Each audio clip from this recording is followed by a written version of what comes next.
Good evening and welcome to the May 4th, 2022 council meeting, regular council meeting, and we are beginning at 6:01 p.m.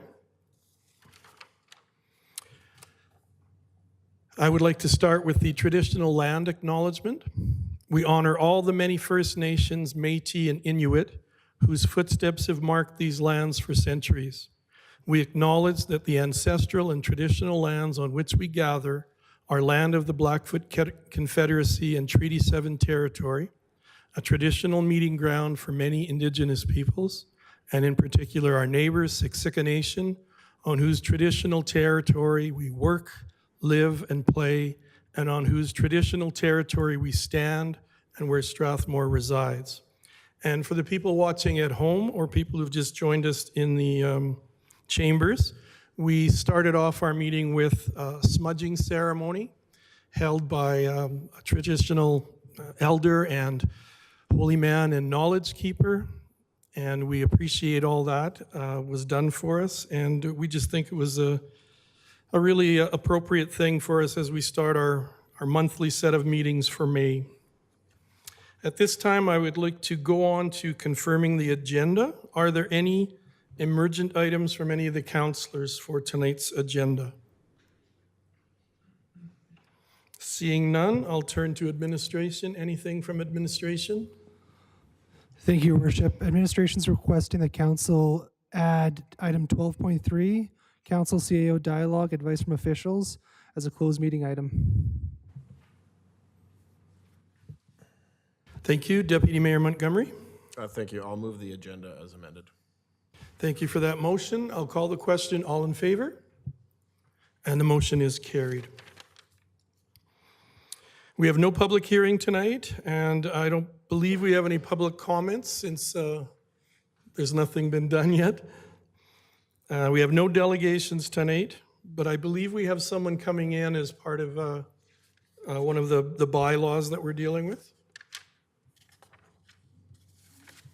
So that'll, Dr. Kester will be available for questions and comments in the time period when we start on the bylaw regarding backyard hens. Jonathan? Thank you, Your Worship. And also just during public comments, we can open up to the room to see if any members of the public here would like to comment on an item on the agenda. Okay. And that would be now, you mean? Okay, thanks. Are there any members from the public who would like to comment on any of the items that are on tonight's agenda? Are we taking anything online for those two, Jonathan, or strictly in person? Okay, thank you. We do not have a consent agenda tonight, and that brings us to 7.1, confirmation of the regular council meeting minutes for April 20th, 2022. Councillor Langmaid. Thank you, Your Worship. I would like to move that council adopt the April 20th, 2022 regular council meeting minutes as presented. Thank you. You've all heard the question, all heard the motion, all heard the comments, all in favor, and that motion is carried. I don't know what's going on tonight. Item 8, we have no business, no new business that's come up, I don't think. That brings us to bylaws. Bylaws concerning tax rate bylaw 9.1, 2022 tax rate bylaw number 22-15, which is found on page 9. Good evening, and I assume you're Brenda. Would you mind introducing yourself to the council?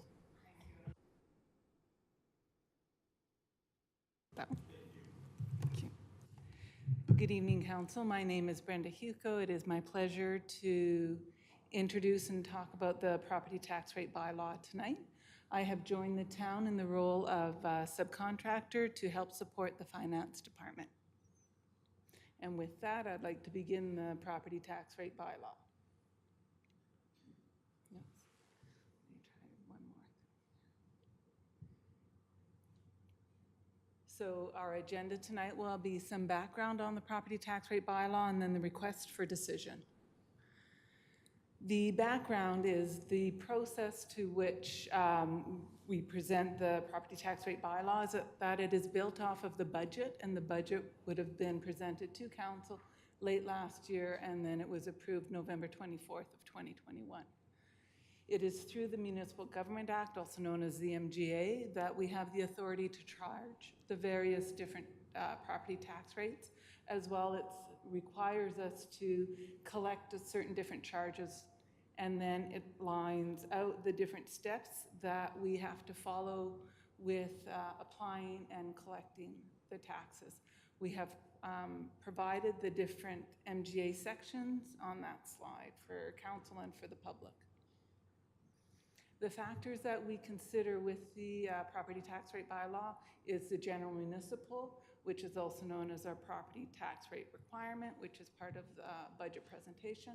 And then the other areas or the other taxes that we are required to collect is the education for both the public and private, Catholic school boards, the wheatland housing requisition, as well as the designated industrial property. We also follow and consider the order in council, which is related to wheatland counties annexation lands, and this is something that we'll be doing for a number of years. It was an order in council that is to have about a 30-year life to it. And then the various assessment categories that we also bring in for the calculations is our residential, the non-residential, and then lastly farmland. So one more slide on the background is the theory. In theory, what we project within the budget for the property tax rate bylaw, or for the property taxes requirement, is what exactly should match our actuals when we do our audited financials in about a year from now. That's the theory, but there is a little bit of change from that theory in that we do estimate some things like our requisitions that may be different from budget than actuals, and that's what creates the over or under levies. And so we will do a true up to match or to bring back together and connect. So that's why we have the budgeted amount in that first column, and then we go through the over under levy. And then the last item that we consider is any of the growth that we anticipate for new homes that will take occupancy partway through the year. We take that estimated property tax and we subtract it out of the bylaw so that we are not double taxing. And with that, we get to the bylaw amount. So that's the mathematics behind it. And then our next slide will be the request for decision. But before we go there, I'd like to ask if there are any questions or comments on this presentation. Councillor Mitzner? So when you take the value, is it the assessed value as of last year, 2021? Like, so if, or is it if they've moved in prior to the end of June? So the assessment value is the assessment value on the property. And it is determined at year end. And so are you asking specific to the growth component or in general? To the growth component. Okay, so the growth component, we're doing an estimate. So what'll happen is if we roughly say everyone moves in July 1, because the math is really simple, that's halfway through the year. Their property as of December of 2021 would have had a much lower value than once the principal building is put on it. So once they move in, occupancy is granted, I should say, then taxes are due, but those taxes are only prorated for the remaining 6 months of the year. So that growth component that we are estimating within budget's already prorated and taken into account that it's only for the remaining months within the year. So they're not taxed on their assessed value, it changes on their purchase amount? If they purchase between January and the end of June? So growth is only for brand new buildings. No, It's I'm not- talking about existing housing. So Existing, okay, because the sorry, then- prices have gone up, they're still being assessed at last year's values. Is that correct? Correct. So I'm sorry, I misinterpreted your question thinking that growth was related to new homes, and that's why the word of occupancy. So if a house was in existence, a principal property was on the land, as of December 31, it would have been assessed. So if it was assessed at 500 on December 31st, they're taxed on 500. They're taxed If on- they bought it in February for 750,000, that's not going to affect them until 2023. Yes, but I'm going to take it one more step further, because even though assessment is based off of sale value, they go through a lot of statistical. So that 700 will have an impact, but it does not mean that their assessed value when they get it for next year at the end of 2022 is going to be 700,000. Okay, thank you. Yeah. And one more question. In your equations, do we have any existing special assessments that were amortized, like for sidewalks, frontages for properties that were amortized over 15 or 20 years? I do not believe we have any local improvement taxes or anything like a special levy for rec or any of those others. The ones I understand we have are within the bylaw, which is your residential, your non-residential. Are you thinking that maybe the order in council for the annexation might be what you're asking No, about? I'm talking to existing properties that had new sidewalks put in the last 5 to 10 years. I do not believe there's any local improvements. Okay, thank you. So it would have been just part of the general municipal tax. Thank you. Thank you. I think that answers that part of it. I thought Councillor Peterson. Your worship, though, I just have a very small editorial comment on page 1 of the bylaw. I believe it's the second whereas on second last whereas is the Wheatland Housing Management Body is referred to as the Health Management Body. Just a small editorial. Thank you. We'll make sure it's updated. And something new in this bylaw, your worship, that people, it's the machinery and equipment that people might not be as cognizant of as they have been in previous. So thank you for mentioning that. The machinery and equipment is really specific to the annexation lands, and it's not broad across all of the town. It's very specific to those lands, and it's within that order in council. Thank you. And then the last slide is the recommendation. So the request for decision. Thank you for your presentation. Deputy Mayor Montgomery. I have a motion ready if you're ready. All right, I will move the council give first reading to bylaw number 22-15, being the 2022 tax rate bylaw. Thank you for that motion. I'll call the question. All in favor? That motion is carried. Councillor Peterson. Your worship, I would move the council give second reading to bylaw number 22-15, being the 2022 tax rate bylaw. Thank you. And now that we have a motion for second reading on the floor, is there any discussion on that motion? I just would like to say, your worship, in speaking to the motion, that even though all of the recommended motions coming tonight, just if you're new to this has been a very long and fulsome discussion over many, many months, and just so that it doesn't look like it's a one-time deal, that we've had lots of discussion around this for several months. And thank you. Thank you. Thank you for that clarification, and that is a good point because we have been working through this for several months. So if there's no further discussion, I'll call the question. All in favor? And that motion is carried. Councillor Langmaid. Thank you, Your Worship. I'd like to move that council give unanimous consent to a third and final reading of bylaw number 22-15, being the 2022 tax rate bylaw. Thank you for that motion. All in favor? And that motion is carried. Councillor Langmaid. I'll round it out. I would like to move that council give third and final reading to bylaw number 22-15, being the 2022 tax rate bylaw.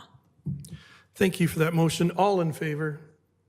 And that motion is carried. Thank you for your presentation tonight, and thank you for being able to answer the questions as well. My pleasure. Good evening.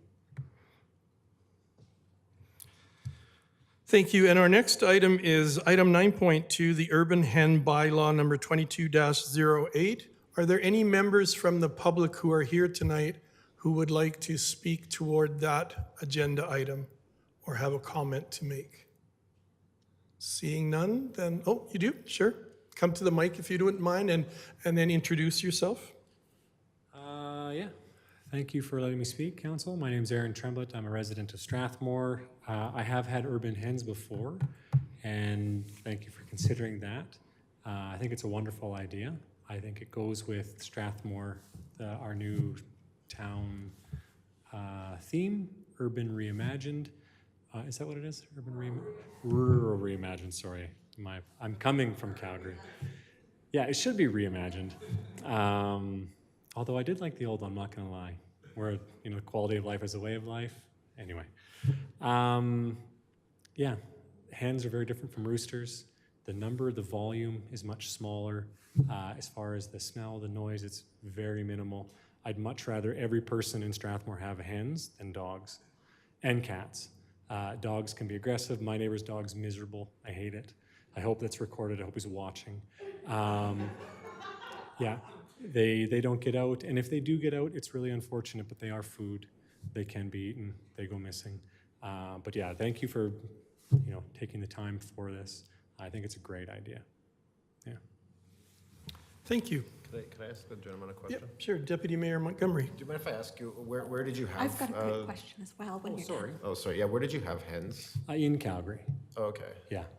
Full disclosure, that was pre-legal. Okay. Yeah, I was part of we'll call myself an underground chicken movement.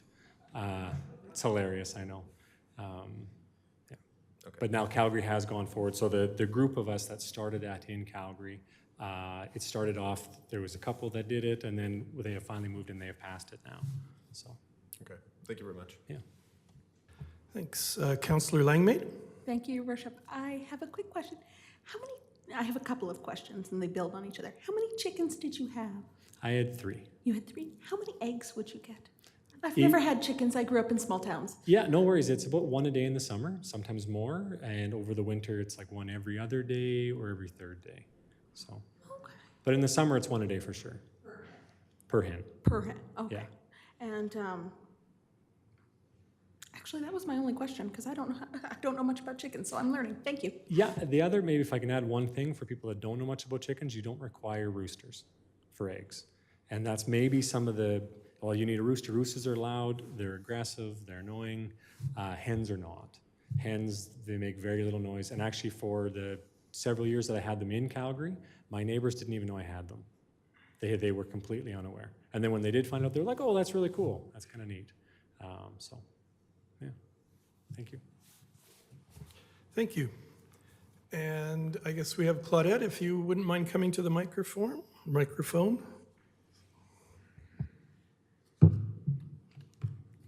Good evening, Your Worship and councillors.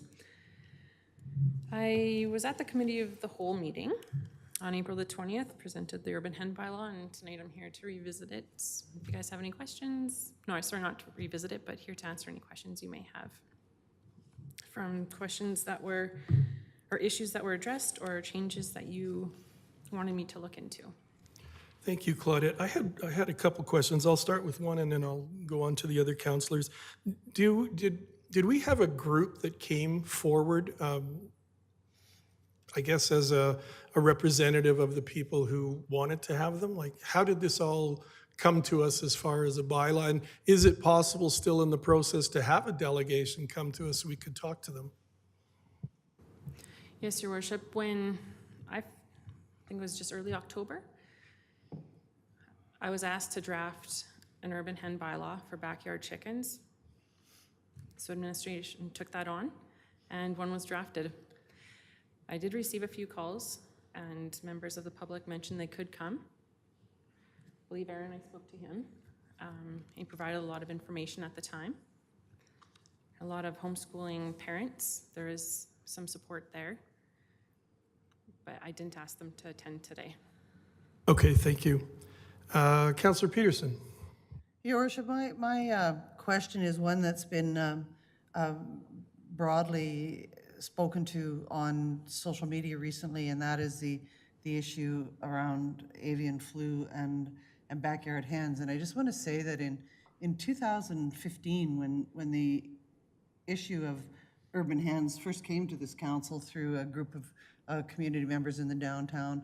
I remember there was some considerable research done around that area because it was a former councillor Sobel brought it up as a concern. And at that time, there was no,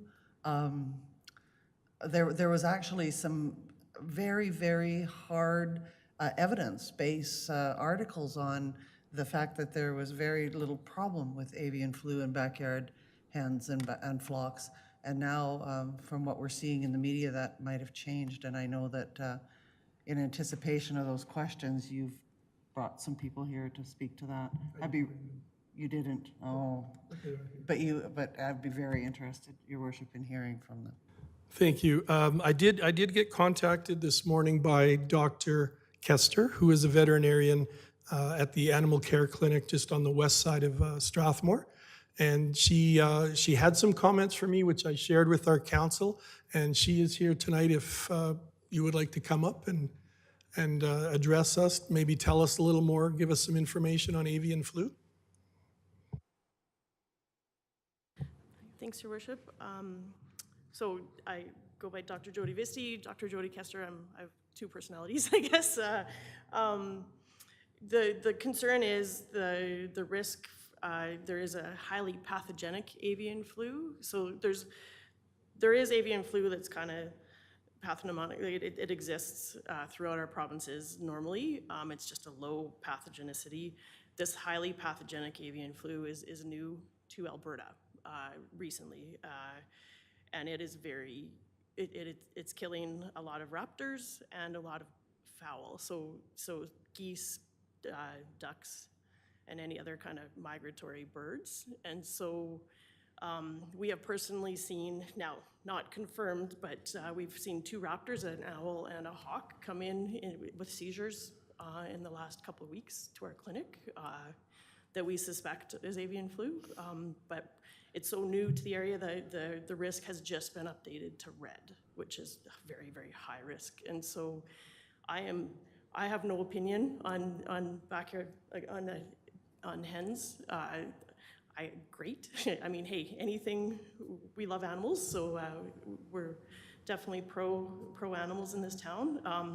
But the risk right now to the poultry, so there is crossover between the migratory birds and poultry. So we are seeing spread from the wildlife to our domestic fowls. And so the risk is really high right now. So my advice would be to use caution in passing this bylaw or starting it right now, because it'd be like saying, hey, let's have a big party in the middle of the COVID pandemic, right? So you'd be introducing a bunch of poultry during time that it's really high risk that they could get sick and die. And so that's just, my advice would be either table this for the time being, or just, you can pass it, but just say, let's not start this until the outbreak is passed. And that outbreak, we suspect, will continue as the migration happens, but after the migration slows down, we expect the avian flu levels to die off. So, yeah, but Claudette might have more information on that. I am not a bird expert. Okay, this is this has been passed down. It is a reportable disease, both provincially and federally, for us as veterinarians. So if we see it in domestic birds, we have to report it to our chief veterinarian. Thank you. Do we have any questions for Dr. Kester, Councillor Langmaid, and then Councillor Peterson? I have some questions. Okay. Thank you so much. First of all, thank you so much for coming tonight, because avian influenza did come up in my discussions with residents, and I am not a veterinarian. I understand the idea of bringing a lot of poultry into town would bring a lot of poultry to town in a time when there's an outbreak of a pathogen. I guess what I'm having a hard time kind of wrapping my head around is, for chickens, I understand, please correct me if I'm incorrect, it is not transmissible to humans via poultry. So if someone's animals did get infected, it's not like you're going to get a brain-eating amoeba or something like that, right? It's unlikely, but it's possible. I spoke with a veterinarian who told me that you'd need a swine. You'd likely need a pig. to do the jump? I'm not the expert on that, but I'm not sure that that's correct. No? Okay. So, yeah, It's the high volume poultry facilities. If there's an outbreak there, it's usually you need a high volume of exposure, but I'm not sure that you need a pig. I'm not an expert on that, but I have some documentation that is more reputable than that. So, but I could very well. that's okay. be mistaken. With the understanding I had through that conversation was that it kind of, the general thing we see with development of viruses like influenza is you usually see one animal, and then pig was suggested, and then it gets transmitted to humans. So we're not looking at something that is likely to make many, many people sick, correct? The Alberta Chief Veterinarian is recommending anybody who comes across dead birds to use gloves and to dispose of it very carefully and wash your hands very carefully. So if the Chief Veterinarian is asking you to wear gloves to dispose of dead birds, I think the risk is still there. It's still there. Okay, so that's gloves. That sounds. Yeah. And then the other question I had about avian influenza is, I understand it's not just chickens. It's, as you discussed, it's all the wild birds. It could be, and I understand it could even be transmitted to indoor birds. Say if you went to go visit a friend who had chickens and you had a budgie, it could be. They're not seeing it in the songbirds. Like, we're Not only the seeing songbirds? it so much in the waterfowl and the poultry and the raptors. So the raptors are eating those dead birds. We haven't seen it so far in the statistics, not in any of the budgies or the parrots or anything like that. So we haven't seen it in what I'll call domesticated indoor Songbirds, yes. pet birds. Right. Things like budgies and cockatiels and the songbirds that are wild. Okay, and then. There's no risk to the food chain either, because most of the poultry that is eaten by the general public is coming from a very highly biosecure facility. And so I know the chief veterinarian is saying there's no risk of food to us eating. And then for people to hunt wild, like the birds, usually the ones that are flying are not carrying it. So yeah, it's flying, so it's still so they're still allowing hunting. Yeah. Okay, and the final question I had about avian influenza was if we imagined the worst case scenario. The worst case scenario we have is that it could come into town and we could potentially lose all the chickens in town. In theory, we could, if, but maybe not. Quite so likely, possibly. Yeah, and very much about education for sure. It just is. You're bringing in poultry to your home that your kids could become very attached to, and it could die a week later due to this really bad flu. So it's just, I don't want any lashback to come on you guys, right? I want to protect council and making educated and informed decisions, which you guys are very good at. I commend you, and so I just am here to help make sure that everybody's educated on, if this passes, maybe hold off on bringing a hen into your place until the outbreak is contained. Yeah. Those are all the questions I had specific to avian influenza. Thank you so much. Yeah. Sorry, I spoke on. Do you have anything else? I have a question for Dr. Visti, and just because I'm abusing you to get free advice while you're here. So one of the things that I have read in the newspaper is that people with bird feeders in the community should stop at this point during the migration season, clean them and leave them. Is that something you would also recommend? Especially if you're living near a water source. So Interesting. ducks, any of the waterfowl. So that, like I said, the swans, the ducks, and the geese are the ones that are carrying it. And so if you want to protect, if you were to have a hen in your backyard, you would not want ducks near it right now. Right. So if you want to really minimize your risk to avian influenza, if you want to make sure that you're not exposed to it, then I would remove any bird feeders right now. Right. Yeah, because it is being seen, and yeah. I'm thinking in terms of coexistence, you know, bird feeders and hens and bylaws around bird feeders or recommendations from municipal government in terms of, not in terms of bylaw, but in terms of recommendations. Yeah, I mean, So I appreciate the yeah, advice. it's not being seen in the swallows and and those, you know. And the kind little kids from the school across the street who brought me really, really nice feathers from the dead bird they Yeah, found. yeah, probably not good. Yeah, throw those out. Thank you, Councillor Peterson. Councillor Mitzner. So I just have a quick question, because I'm not a real bird person, but anyways, how is it, it's only transmitted like from dead fowl to, like, or how is it transmitted from a bird feeder? The bird sneezes, we have COVID? Yeah, it's from eating, like it's from secretions passed from bird to bird, but it's passed to the raptors through eating the dead birds. So the hawks and owls eat the ones that have died, and then they're getting it. But the waterfowl are passing it just through contact with each other. Okay, thank you. Yeah. Deputy Mayor Montgomery. Oh, thank you.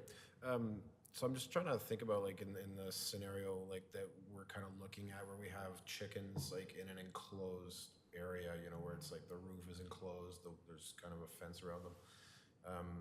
Is there much of a risk of them coming in contact close enough with infected birds? Not in an enclosed space. That would be pretty contained. Yeah.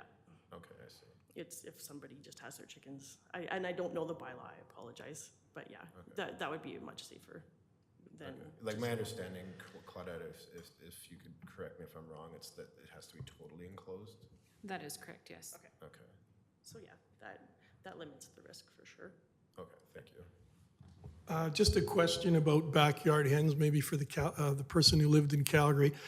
Do the hens roam around the backyards at all? Or do they stay in the coop the whole time? The bylaw, sir, said that they had to stay in the coop. Okay, but I'm just wondering in general if the birds. Yeah, but if you've got a family who lets the bird free range roam, then there would be more opportunities to come in contact with other birds that might be infected. Okay, thank you.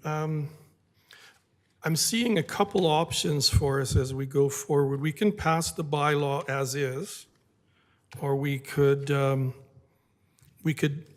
postpone dealing with the bylaw until we know the impacts more on regarding the avian flu and put a hold on this, revisit it some months down the road.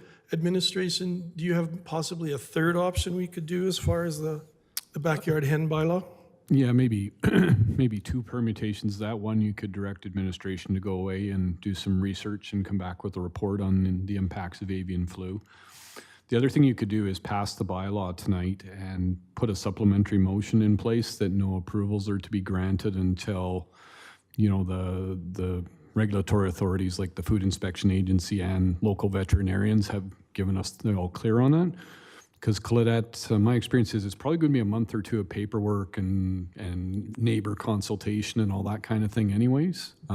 So, you know, there won't be backyard hens tomorrow in a yard if this is passed. There's a process and an application and you have to consult with your neighbors and provide evidence of that as well. So, so you could, you know, people could get the pre-work done and then when they're ready to go, if at that time it's appropriate that we approve it based on subject matter experts, so be it. If it's not, we don't approve it until such a time that it is appropriate. Thank you. Before I turn to Councillor Wiley, I just want to be transparent. And as I've said in the past, 4.5 years of mayor, only one person has contacted me about backyard hens. And I remember one of the earliest lessons that I was given as a councillor in 2010 was that when we make our decisions, we're supposed to keep the best interests of the majority of Strathmore residents in mind. So this sits with me tonight because and that's why I talked about a delegation. I just don't know if there's like a really big group or a very tiny group. And then I also worry about neighbors. If Deputy Mayor Montgomery's listening, I can't even speak tonight.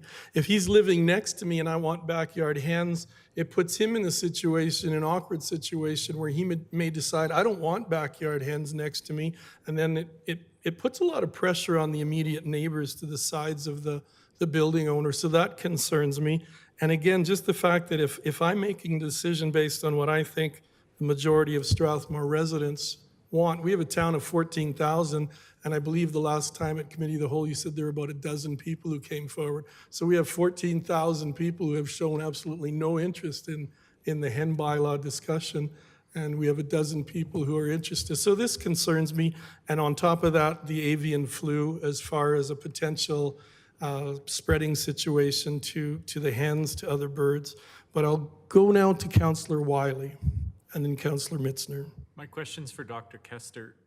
You said it would probably be less likely to spread after the migration season. When's that wrapping up?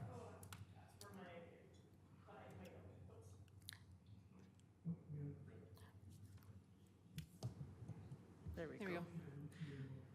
In speaking to Fish and Wildlife Officer, I believe the peak of the migration season is over in June, is my understanding. So given that administration said it would probably take 2 months to even get this started, our timeline's probably pretty perfect. And in addition, Councillor Montgomery's question was about what's the likelihood of this spreading, given that the bylaw, I think, has been written in a way to reduce the spread of these kinds of diseases. Like, it seems like it's pretty solid. So I'm going to be supporting it tonight to move forward, even though there's avian flu. Councillor Mitzner, did you want to speak? And then Councillor Langmaid? I appreciate, Mayor Fuel, your concern for the community, but I don't want to go down as being the only municipality in Alberta that does not allow chickens. Thank you. That would be a bad thing? I don't see it that way at all. Councillor Langmaid?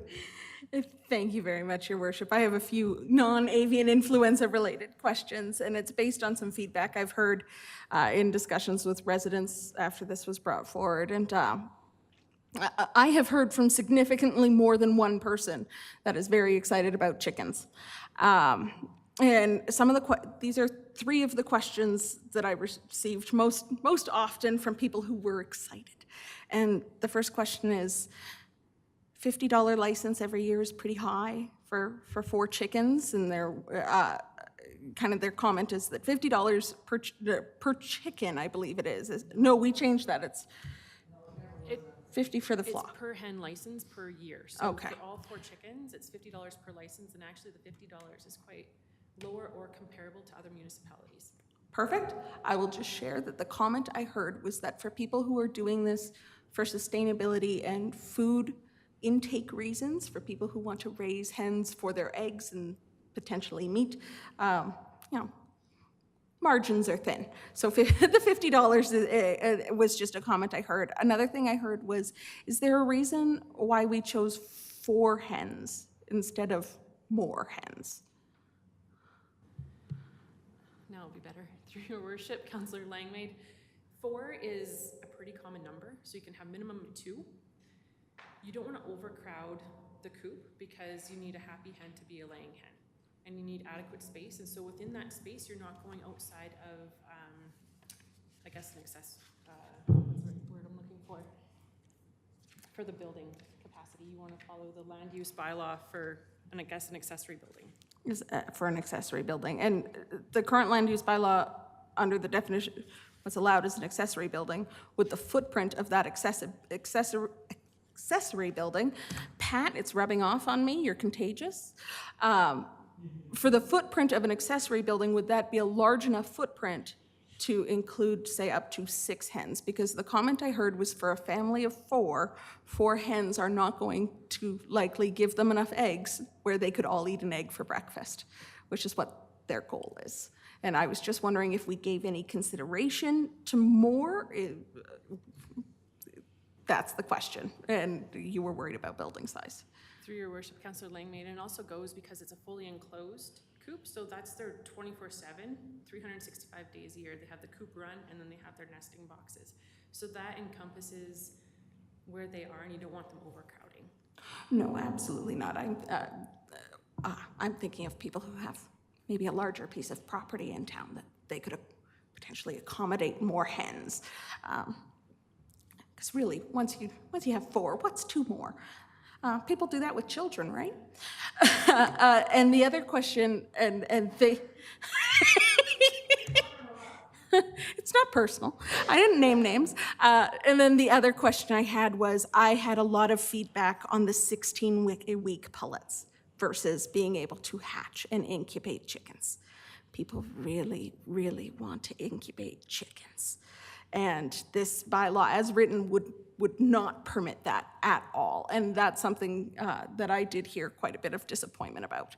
And even though personally I have no interest in having chickens in my home, I can see where that is. The hatching, that's something that's done in schools. That's a family activity that can be very exciting and informative. And I've even heard that there's organizations out there that will lend you the materials and then take the chickens back. Was there a specific reason that, and I know I asked this at the committee of the whole as well, but I'll ask again, is there a specific reason why hatching chicks was left out of the bylaw and would not be permitted? Through your worship, Councillor Langmaid, yes, it was left out of the bylaw.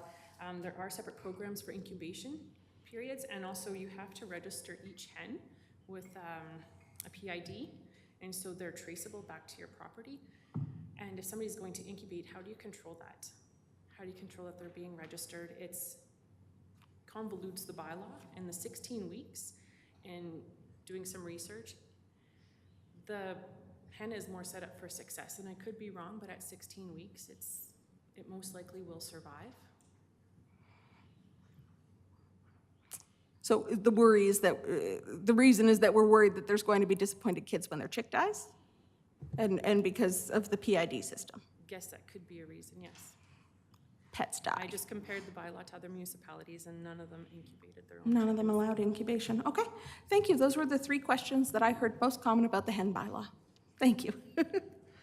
Thank you, Councillor Langmaid, and I might have led us down the wrong path. I made some discussion points, and that should come after second reading. So this is for questions, and I think, Mark, you're going to weigh in on one of the questions. Yes, Your Worship, through Councillor Langmaid's question, in addition to responsible pet ownership was what Claudia was speaking to in terms of success for those animals to live and to be productive in terms of egg giving. There's also some fire risks associated with that as well. If you're incubating chickens and things like that, you need a heat source. And so then there's flammable material there as well. So I think that's another factor that played into consideration as to the research as to why 16 weeks is probably a better method for success than incubating chickens.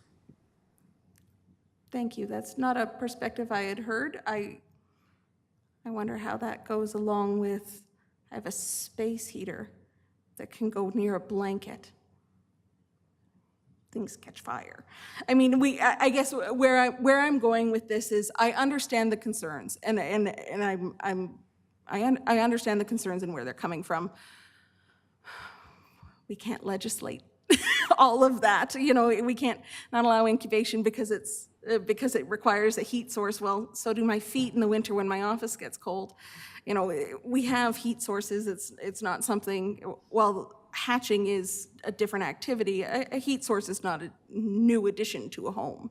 That's not we have heaters and infrared heaters and things like that in garages, and every home, I assume, most homes would have a space heater of some sort. So that's my thought there, but thank you very much for clarifying that. I appreciate it. Thank you. Are there any more questions, or is a councillor prepared to put a motion on the floor? Councillor Peterson. Your Worship, I would move that council give first reading to bylaw number 22-08, being the urban hen bylaw. Thank you for the motion. All in favor? And the motion for first reading passes. Deputy Mayor Montgomery. Thanks. I'll move second reading of bylaw 22-08. Thank you. And now that we have a motion for second reading of bylaw number 22-08, is there discussion on the motion? Councillor Wegener. Just a couple of questions regarding the bylaw. In section 6E, it says evidence that a proposed hen keeper has experience or training in hen keeping. Where does somebody attain this experience from? Is it, I've lived in town and in the city all my life. I know nothing about chickens, but I could go and apply and probably get a chicken license. So I'm just wondering what kind of training is required? Thank you, through your worship, Councillor Wagner. There is a company in Alberta that it's taken on a lot of online courses. So to keep it consistent with other municipalities, it would be the same program. I've already reached out and been in contact with them. I did speak to it a little bit at the Committee of the Whole. It's a course that you can set up online, but they have access to all the material all the time. They're available for questions. They have answers on their site, but it would be that company that's utilized and a certificate from that company that would be presented as training. So we'll keep it all generic, so we don't have anybody saying, well, I was raised on a farm, but then when it comes to a bylaw, they're like, I had no idea. So it's just to educate everybody evenly and equally. All right, thank you. And then my second question is 8.2E, construct and maintain a coop to prevent a rodent from harboring underneath it or within its walls and to prevent access to the coop by other animals. Are these coops, as they get built, are they going to be inspected by somebody, or is this just leave it up to the backyard handyman to build a coop that he thinks is acceptable? Through your worship, Councillor Wagner, I don't see us inspecting the buildings unless there's a complaint base that stems from the actual coop itself. I mean, if it's drawing attention to other rodents, then that would be a need for us to attend, but we're not gonna go around inspecting everybody's chicken coop, everybody's building. It's if they maintain a clean coop, I don't think they should have any issues. And that's cleaning up the manure, the droppings, the feed, the water, keeping it in a closed container, just taking precautionary measures. Okay, thank you on that. I guess I'm not sure what my thoughts are still of this when it comes to chicken. If it comes in a red box or red and white box with the kernel on it, I'm happy. Yeah, you've answered all my questions, and then thank you with the avian flu as well. Thanks. Thank you, Councillor Wagner. Councillor Peterson. Thank you. So I was wondering, as part of the training process, first of all, I'll step back. I was surprised at the level of interest and the number of people. And the only reason I know that is because I follow Councillor Langmaid, because I'm a Facebook Luddite and have seen a huge amount of interest being generated. And she wasn't promoting it. She was just, that was just out there. And so there is a significant amount of interest.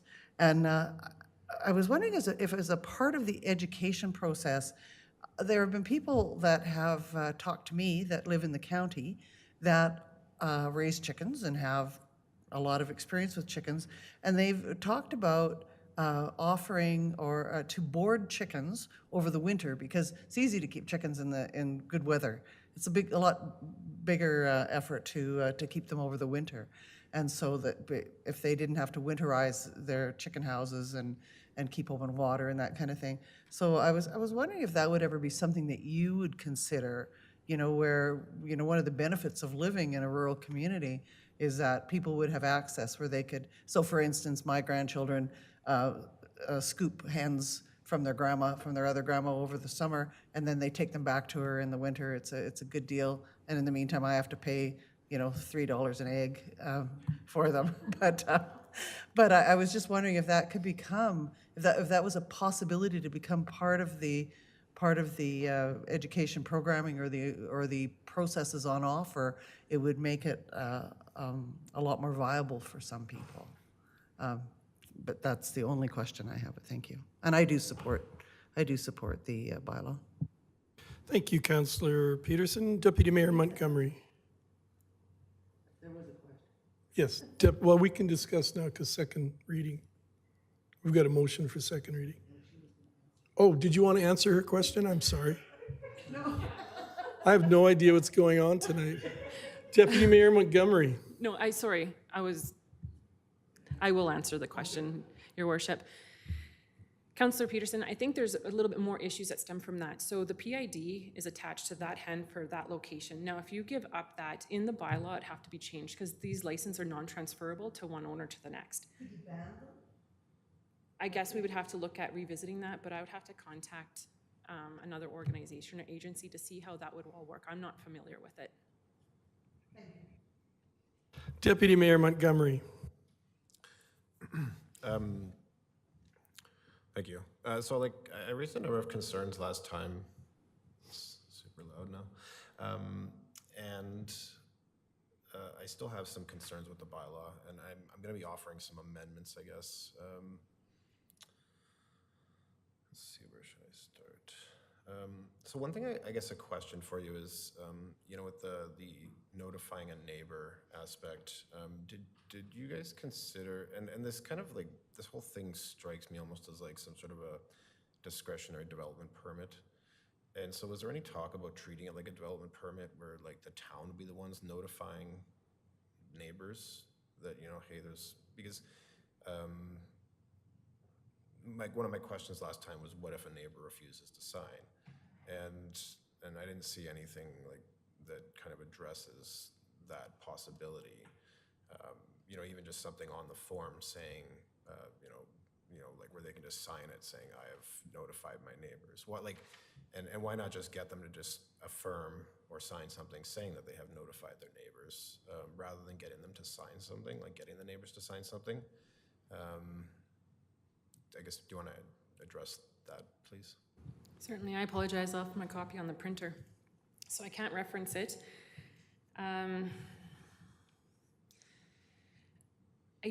If there's an amount of time that goes by, I would just say, you know what, the neighbor wasn't interested in appealing it. Like if there's 2 weeks provided and nobody speaks up and there's an appeal process and the town's not notified, I think that's kind of adequate that either thank you, there's no interest in, that there's, I guess, concerns with having urban hens in their backyard. Some neighbors could care less. Some neighbors aren't even home. And just speaking to members of the public, hens don't seem to be a huge issue. It's the roosters.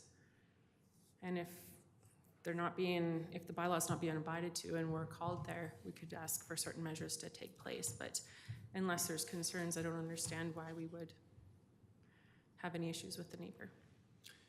Okay, well, and that actually, like, one of the questions that I heard is, why are we expecting people to notify their neighbors for this? I think it's just to be mighty neighborly, to notify them that, you know what, I'm getting hens. If you have any issues, you must meet this criteria for me not to have them. It can't just because you don't like your neighbor. But I'm opening to changing the bylaw and amending it however council wishes. Question, you don't have to notify your neighbors when you get a dog or your dog has puppies. So unless there's an issue, I don't think the neighbors should be involved. Thank you. Thank you. Deputy Mayor, do you have a couple more things?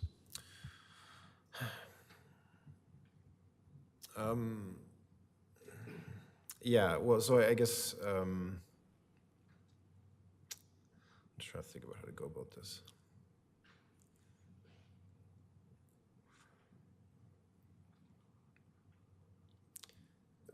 So like, yeah, I guess I'm trying to think, you know, should I offer an amendment to just get rid of the whole notification of a neighbor, or, yeah, like, what does it cost, I guess, like, what does it cost the town to send out notifications to neighbors similar to a development permit? Through your worship, Councillor Montgomery, you'd have to seek out the cost and how many applicants and price it out accordingly to get back to you on that. I'm not too sure the cost associated with notifying neighbors. Okay. Because yeah, like personally, I almost feel like it should be something where it's when somebody applies, you know, it's just like, okay, this gets sent out to, you know, neighbors. You know, just kind of, that way, yeah, you're not kind of relying on somebody to notify their neighbor or not, or you're not relying on the neighbor to, you know, get back to you within a certain amount of time. Is there, I guess I need to know from administration, is there a problem if we were to change it to that method?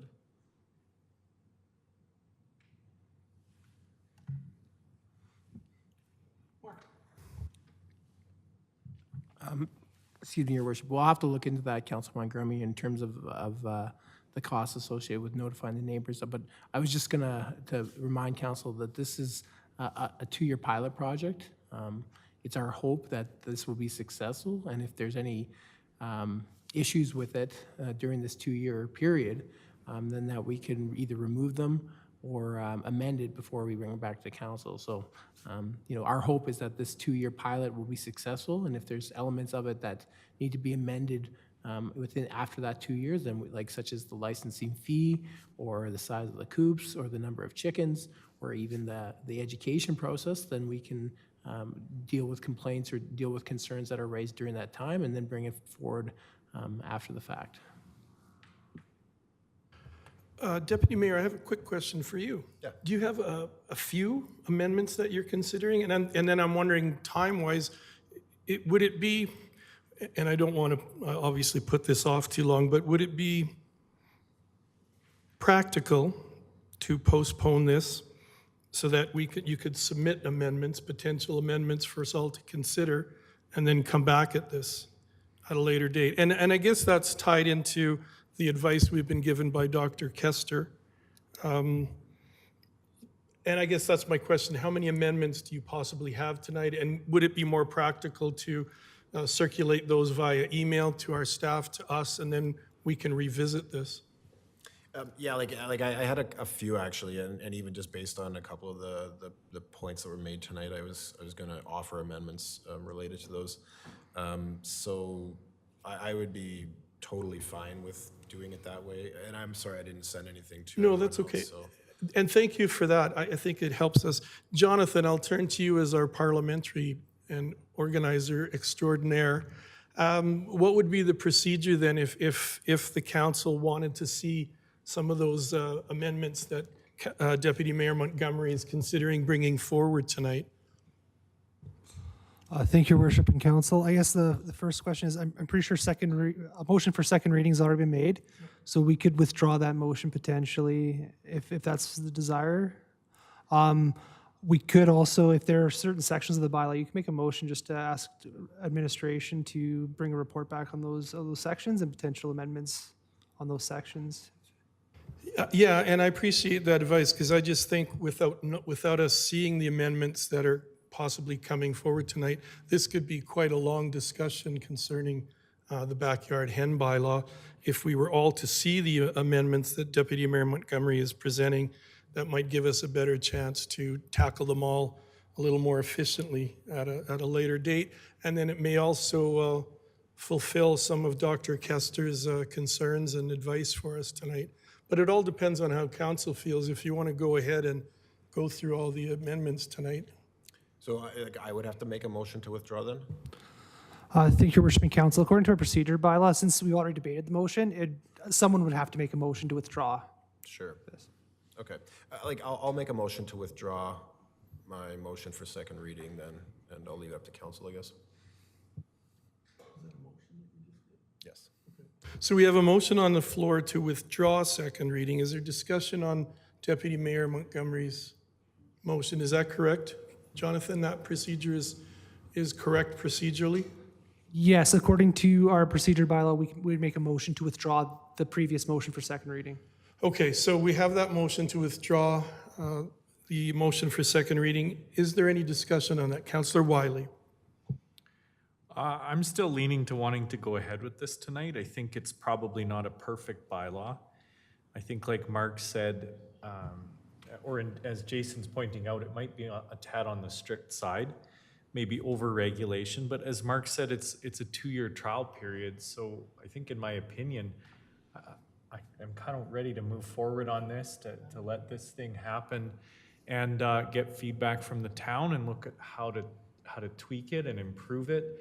I think right now it has a balance between the chicken keepers and the neighbors. And so it might be slightly on the strict side for the chicken keepers, but I think given the fact this is really new for all of us in the room, maybe not you, I think it's better we move forward, let it happen, and sort of see what kind of feedback we get from the town. Because I think all of us are ready for a backyard hen bylaw Is this the perfect one? Probably not yet, but in my opinion, I'm looking forward to moving forward on this tonight. Okay, thank you, Councillor Wiley. I'll go to Deputy Mayor Montgomery. Well, we have a motion on the floor, so I guess the motion to withdraw the motion for second reading, if you're opposed putting it off to a later date, then you would vote to defeat that. So I'll call the question. All in favor to withdraw the motion? Okay, and opposed? Okay, so that is defeated. So we still have a motion for second reading on the floor, and we can have further discussion, and we're with Deputy Mayor Montgomery. I would like to point out that what I find frustrating tonight is that even though the previous council spent a long time on the property tax, we're spending more time talking about chickens tonight than a property tax increase for our residents. And I think, I find that kind of kind of disappointing, to be honest, because the property tax is a huge, huge thing for people in our town and businesses. Deputy Mayor. Thank you.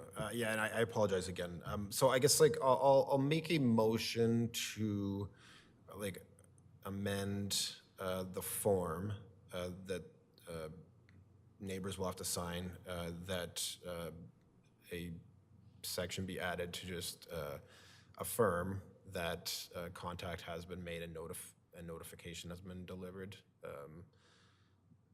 just so that it's not. Well, so at the very end of the bylaw, there's a copy of a form. So it'd be Schedule C, and that's on page 42 of 52. And sorry, Deputy Mayor, just before you carry on, can I turn to Jonathan again? We have a motion on the floor for second reading.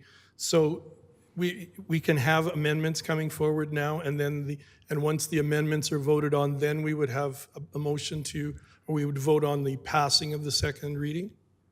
Thank you, Your Worship and Council. Yeah, we can amend the motion for second reading to include as amended with section 6.2 or what have you, and then vote on those amendments and then vote on second reading.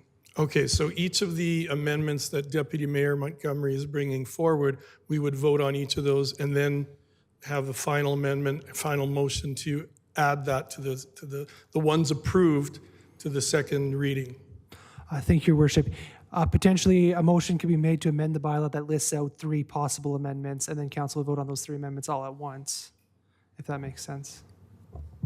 Sure. Deputy Mayor. Okay, so yeah, that's my motion that that just something be added to the form, the hen license neighbor notification letter, that just says that the person has attempted to notify their neighbors and or has notified their neighbors and has been unable to get them to sign something.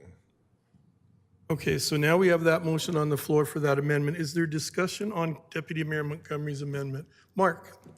Just one thing to comment to council. There's no guarantee that if this form is amended, that the hen keeper actually tries to even inform their neighbors. They could just sign off on it and say, oh yeah, I knocked once and they weren't there, so I just signed off on it. That's why the form is there, is to try to get the neighbors' support on it. There's always an appeal process through this through the bylaw as well, so that if somebody raises concerns and refuses to sign, then it can still be brought forth as in an appeal process.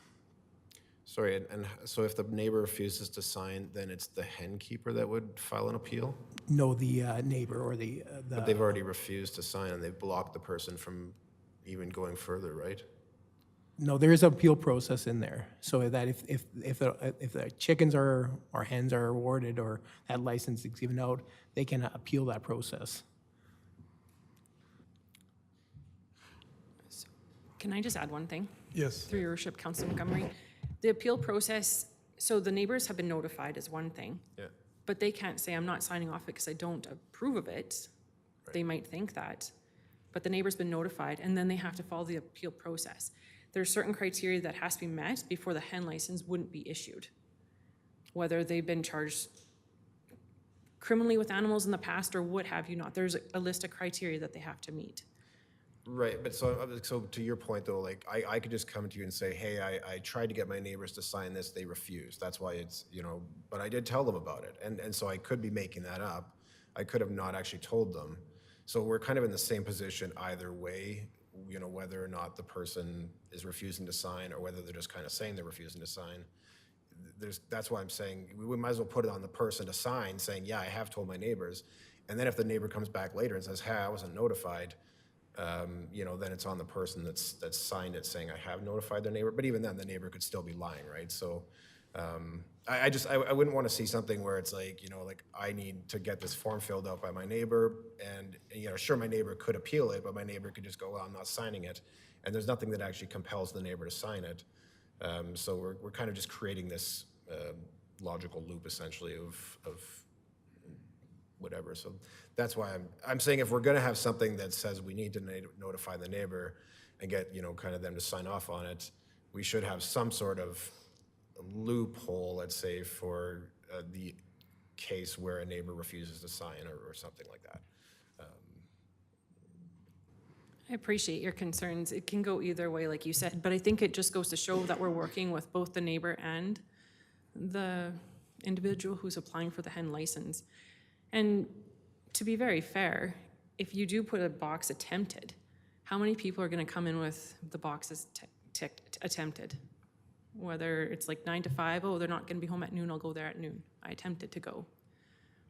Well, and that's why I was making the original point of maybe it should be on the town to send something out the same way they do for development permits, so that it's not a question of have the neighbors been notified. It's we know that it's been notified through the same process as everything else. We can see how that goes. I mean, I'm willing to do that now, or I'm willing to wait until the 2 years is up to see what works better as well. Councillor Langmaid, did you have a discussion point on Deputy Mayor Montgomery's First Amendment? I did. Okay. Did you want to say it? What I wanted to say was, generally when I've seen types of things like this before, there's some process of, I've seen it called exhaustion, where you've exhausted your attempts to contact a person. And I'm just, I understand where Councillor Montgomery, Deputy Mayor Montgomery is coming from, is that, in that, there is, we want to, it is good neighbor form to notify your neighbors, but the bylaw doesn't require your neighbor's approval. They can appeal it, but doesn't require your neighbor's approval. I'm not in support of the motion, not because I don't think it's the right, a good way to go, but because because personally, these are your chickens. I don't call anyone to get a dog or a cat and they're gonna stay in your yard and have a coop and follow the bylaw, then your neighbor, personally, I believe that your neighbors don't have much to do with it. So, Councillor Montgomery, I appreciate where you're coming from, but my opinion on this amendment is that it's not required at this time, mainly because I'm thinking that notification will go away in 2 years, but that's just my opinion on it. So, thank you. Thank you, Councillor Langmaid. I guess I'm going to ask again, is there a time sensitivity issue on this bylaw that it needs to be done tonight? And I'm just thinking, if we go through each of these amendments and vote to approve or not approve each amendment, it's going to be to me there's a better use of our time if possibly these amendments came to us via emails. We could consider them. I know you're not supposed to make decisions on things via emails. You do them in your meetings, but I don't know. Your Deputy Worship, Mayor. we were given time to review the document and provide amendments if we wanted to. Yep, and the amendments are coming tonight then. Okay, Deputy Mayor? So we have a motion on the floor. Yeah, call the question. Okay, so we're voting on Deputy Mayor's amendment to the bylaw. All in favor? Well, so this form of my amendment would be to add just like a spot on the form that says that the person affirms or is confirming that that they have notified their neighbors or attempted to notify their neighbors in some reasonable capacity. So like just like, you know, a little checkbox with a little signature spot. Okay, does everyone, Mr. Scoble? Sorry, could I suggest, I believe Jonathan has a motion drafted that, you know, he can read out for you to read in here, so it's, I guess, a proper motion? Thanks. I think Councillor Montgomery actually probably said quite well there, but I just have that council amend the motion to state that add a line in the Schedule C of the bylaw confirming, asking the applicant to confirm that they've attempted to notify the neighbor. Is that correct? Yep. Yeah. All right, is everyone comfortable with that, a motion to amend the bylaw? I'll call the question. All in favor? Opposed? And it is passed 4-3. Your next amendment. Oh, thank you.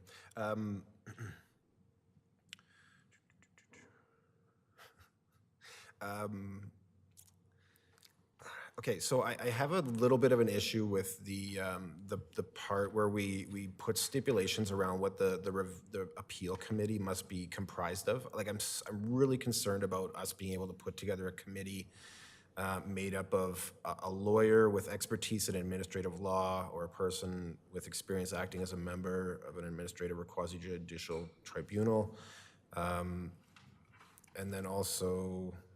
And that's on page 34? Yeah, sorry. It's 7.5. And we have to try to get a licensed and practicing veterinarian and a licensed and practicing physician. So is this something that could be handled maybe by the SDAB or something like that? And that's again, like I was kind of thinking it's like almost a development permit type of issue, but. Through your worship, Councillor Montgomery, when drafting the bylaw, I just went with comparing to other municipalities, and they obviously had that in there for a reason. I didn't want to change something that was already working for other municipalities. If that's what seemed to work for that municipality and others, I didn't see the need to take it out, but I'm willing to or change it, amend how you guys wish, how council wishes.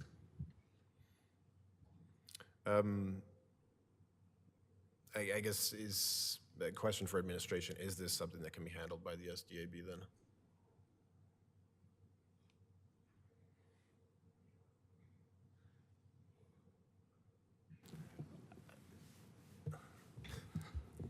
Thank you, Worshiping Council. I would recommend not. The SDAB has a very specific purpose, and I don't think this would fall within its mandate. Okay, because yeah, I was thinking that, you know, it's essentially a development appeal of some sort. Like I guess I would ask for an alternative then, because like I said, I'm concerned about us being able to even put together a committee like that. And then never mind, like, you know, the possible cost of doing so.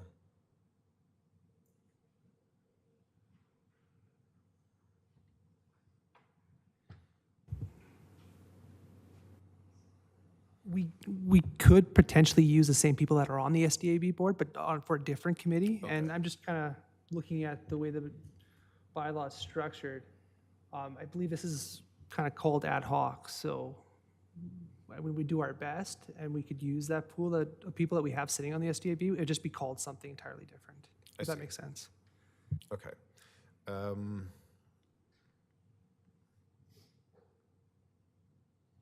So should we be maybe modifying 7.5 so that it doesn't say like at least one of whom is such and such?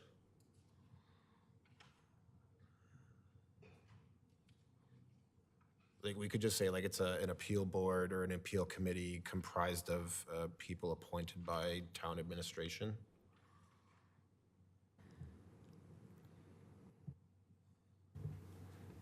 I think your worshiping council, it would ultimately be up to council's discretion if they want to make that amendment to section 7.5. Okay. That kind of wording would fit in well with what you're suggesting about like using possibly the members of the SDAB? Your worship council, if I understand correctly, I think, yeah, if you're saying that kind of more freedom for us to kind of make those appointments, yeah, we can, yeah. Okay. Okay, so I will move that we amend the bylaw to change section 7.5 to, now, can I give you general wording here? Just like I said, basically that the appeal committee will be comprised of 3 members of the public who are appointed by administration. I have a question. A question on the motion? A question to the amendment, regarding the amendment, just a clarification Right. question. So you're saying that administration has the capacity to appoint? Yeah. That's it? Administration has, so the appeal committee shall consist of 3 members, none of whom is an employee or council member of the town, and that's it?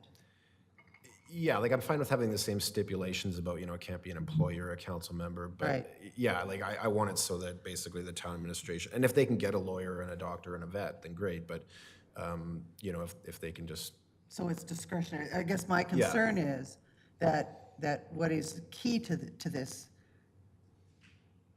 appeal is that sentence that says, alleging the likelihood of a material adverse health effect. And at that point in time, I'm comfortable with administration having the power to appoint appropriately. I'm very comfortable with that. Because under those circumstances, it would only be rational to have a veterinarian. I think that's really key. So as long as that isn't abrogated by the amendment, I'm fine. yeah, what I was kind of thinking, if there's a health-related issue, then you would probably want, somebody with some sort of health expertise. So yeah, I would leave it up to administration to determine the best people to have on the committee, I guess, or on that particular appeal. So Your Worship, would the amendment then read in 7.5, the appeal committee shall consist of 3 members, none of whom is an employee or council member of the town, and period, Town of Strathmore administration will have authority to appoint appropriate members as necessary. Yeah, that's a good way of putting it. So Jonathan, if you wouldn't mind including that, please. So that would be a friendly amendment then and you're accepting that, I'm assuming? Yeah, please, yeah. And Jonathan, when you're ready, if you could read back the motion on the second amendment.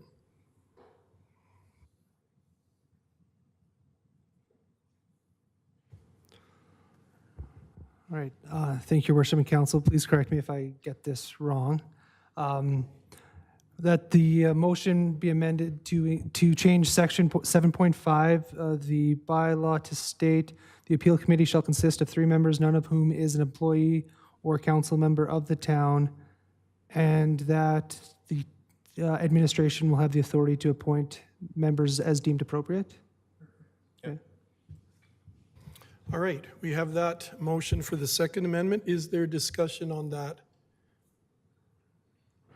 amending motion? Yeah, sorry, should it still say something, though, about taking into account if the neighbor is alleging materially adverse health effects? Like, I think that needed to stay in there. Through your worship, I think if we just amend that first sentence maybe and leave the rest of the 7.5, does that make sense? So if the first sentence is amended, and then, we continue to have that in the case of an appeal from Yeah, a because you've joining already member. left yourself open because it says to make reasonable efforts to appoint. Yeah. Sorry, I wasn't clear there, I'm sorry, yeah. So is everyone clear on the new motion then? I'll call the question. All in favor? Opposed? Okay. So that's passed. Next amendment.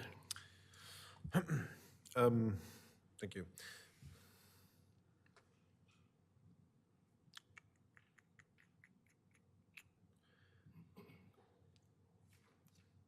So the pilot program, like if in theory, it would be from June till June of 2 years from now? Through your worship, Council Montgomery, we could leave it the same, or 2 years from when we get the go-ahead to, yes. Okay. Okay.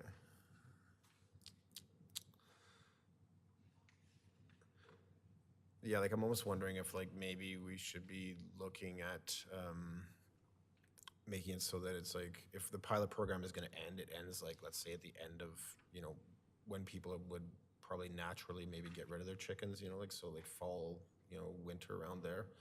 Do you see any issues with that?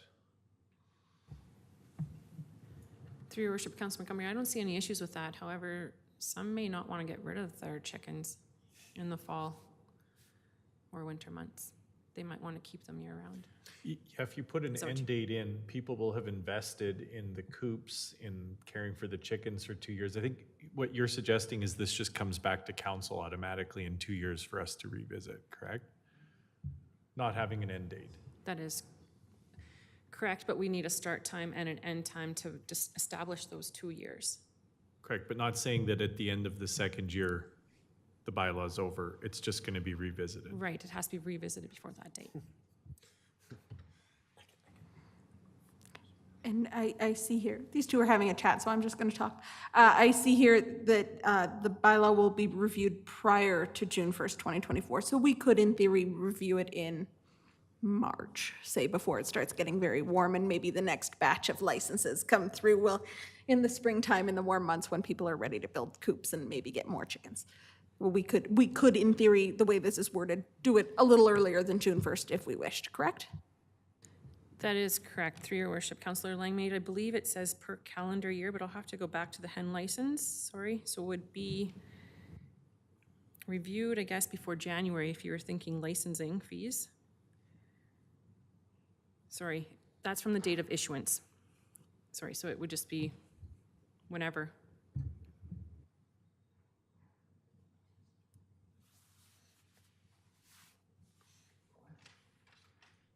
Question?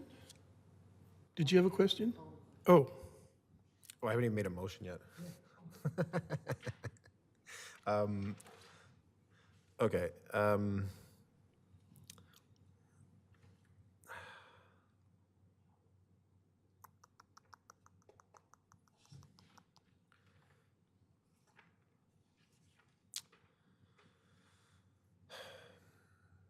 sorry, everyone. I'm just trying to think of. Well, I'm just kind of thinking, like, it's like, why even have it as a pilot program? Because, like, unless we're going to limit the number of licenses, then that kind of makes sense. But if we're not limiting the number of licenses, then, it's like we can repeal the bylaw anytime we want, without, so it's. And so I guess just for clarification, so with a pilot program,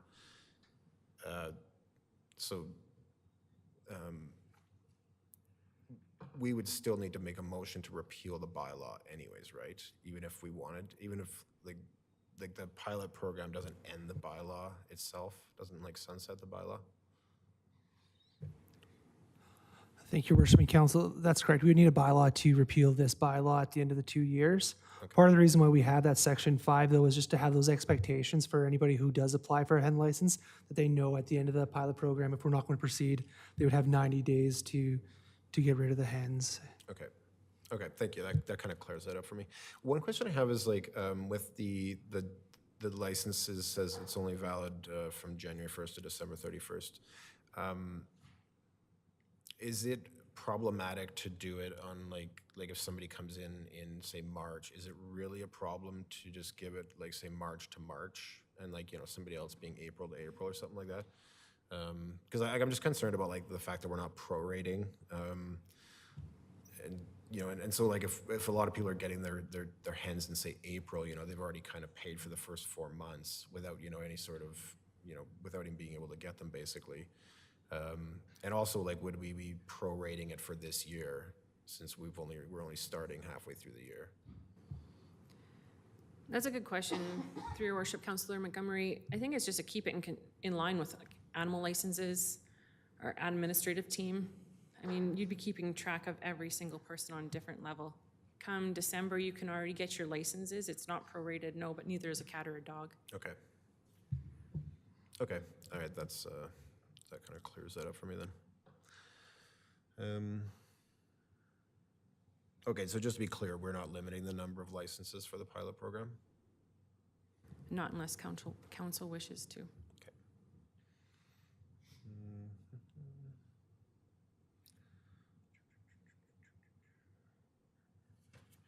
Okay, and so, and sorry, with the education, you're saying that that's a private company that they would have to go through to get that?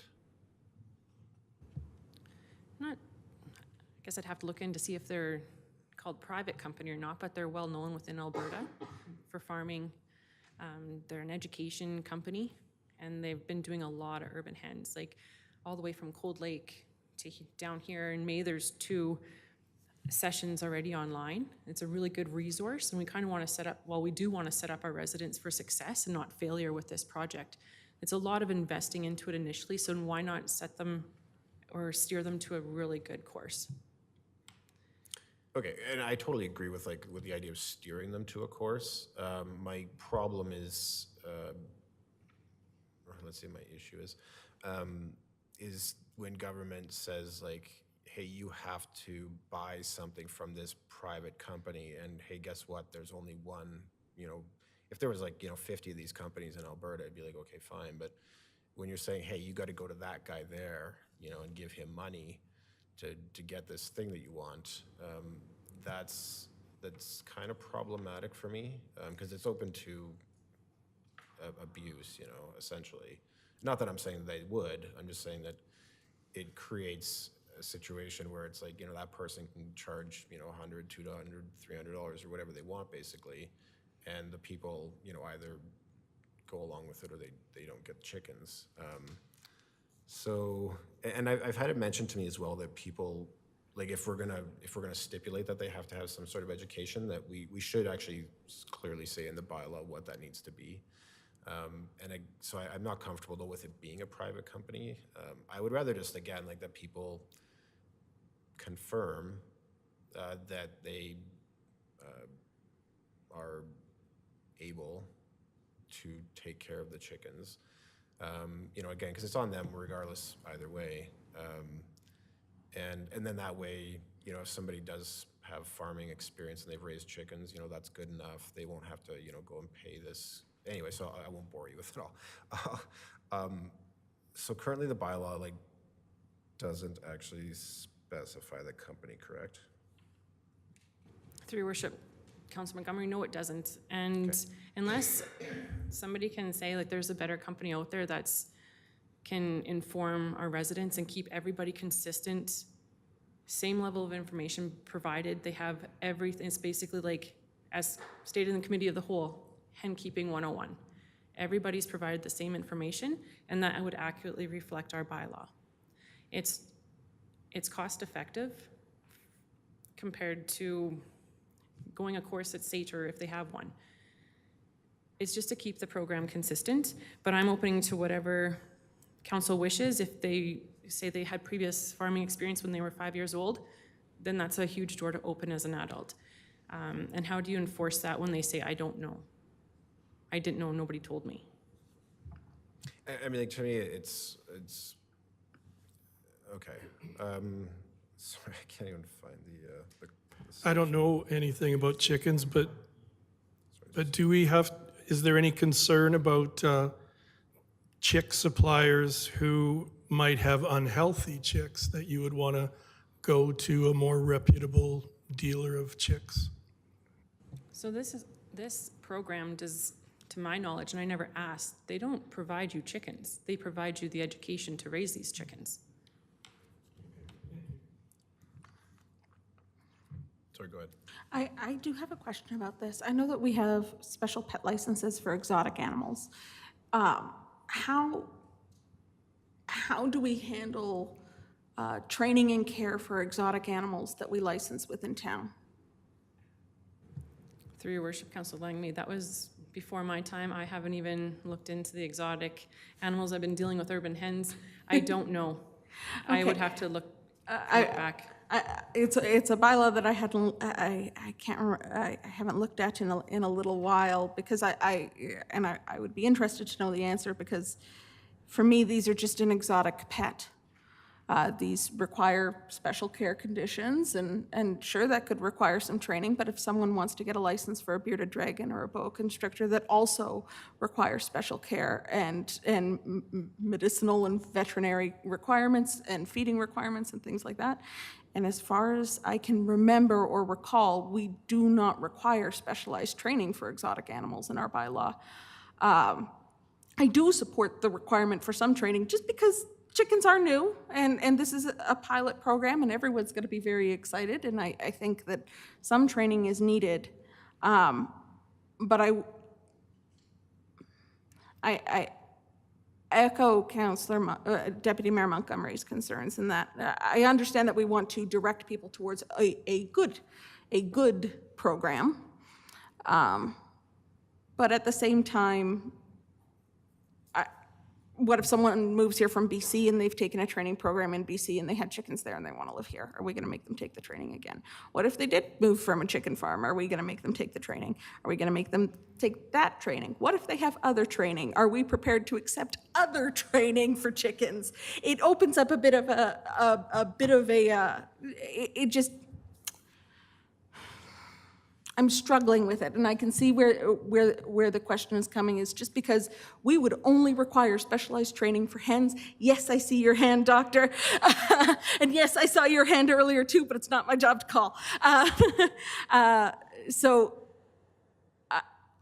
I am okay with how it is for now, given that we are all under the understanding that in 2 years, we're going to take another look at this. These are all things, we're talking a lot about what ifs tonight. And I know that we're all kind of maybe a little nervous about something new and how that might impact neighbors and our town. At a certain point, we have to try. And I think that the fact that this does have a trial period built into it of 2 years, and we can come back and there's nothing stopping us from coming back next year or even 5 months from now to make revisions if we see something is not working or is creating a bungle. So that's my comment. My comment is that I'm comfortable with where it is now with the amendments that we've agreed upon for this to move forward and to start stop thinking in what ifs and start seeing what actually comes of this. And that way we can more accurately address the concerns that actually arise rather than trying to address concerns that we are thinking of now that might come up that we're not entirely sure will. And thank you. Thank you. Dr. Kester, did you want to weigh in? Thank you, Your Worship. I think you have to change your mindset of how you're looking at this. These are not pets. These are food-producing animals, okay? And so there is a human food consumption factor to this, that you have to raise this food safely. If your family's gonna ingest the chicken or the eggs, there are health risks there. And so I think having education and having a requirement for proper education so that there aren't any bad health consequences to your family, I think is a very good way to look at this. So this is not the same as owning an exotic pet. I'm not trying to dismiss it. People aren't eating their exotic animals. These are people who are going to be eating the chickens or the eggs. And so there is a factor here that this is different than owning a pet. And as Your Worship, Deputy Mayor Montgomery, I had to coach ringette this year.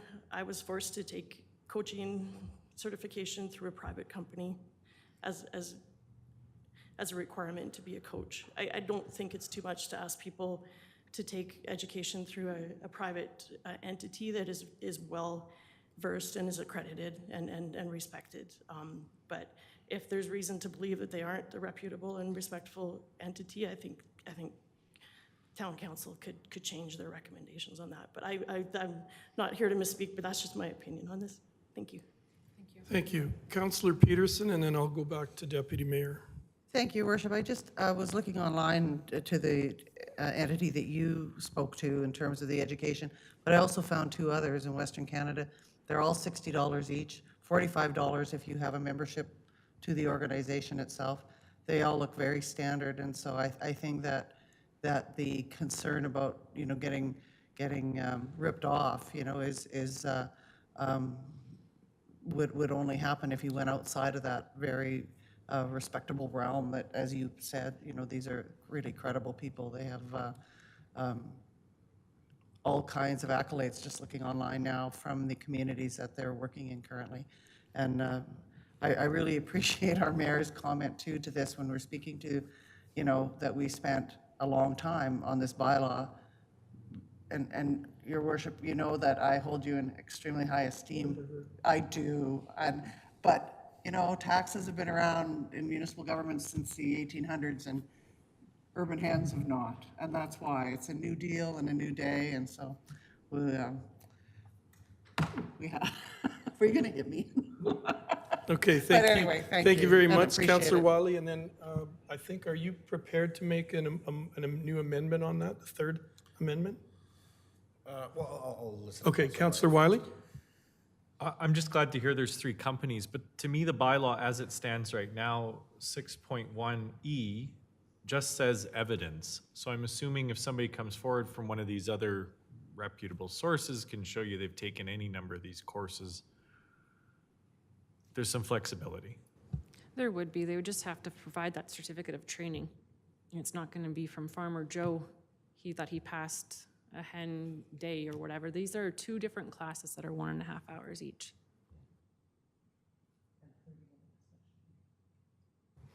Thank you. Deputy Mayor? Okay, some of my concerns have been assuaged a bit. Now, I just wanted, so if somebody gets a certification, usually certifications expire after some amount of time.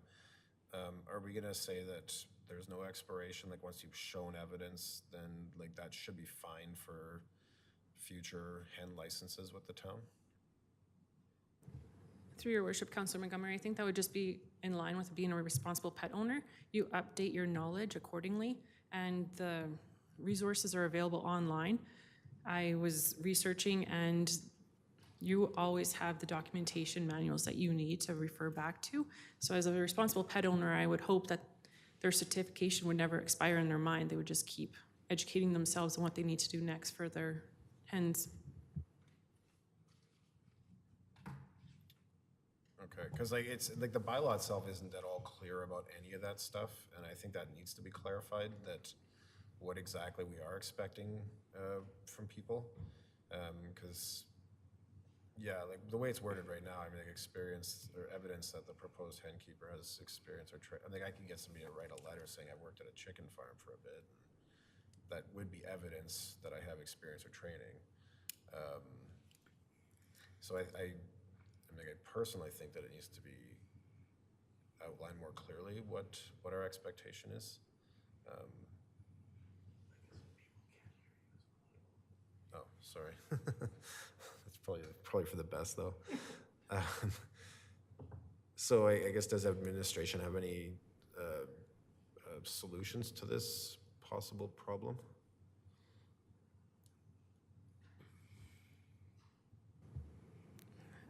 I don't have any solutions to the problem. I guess at the end of the day, what does council want? I think a certificate is a certificate that proves that you've had that course. That's not up to me to follow up and say, hey, how's your ongoing education going? Your certificate gets you the application to apply for that license to carry on. I'm not going to follow up and see how their education is going after they have that certificate. Unless council wishes.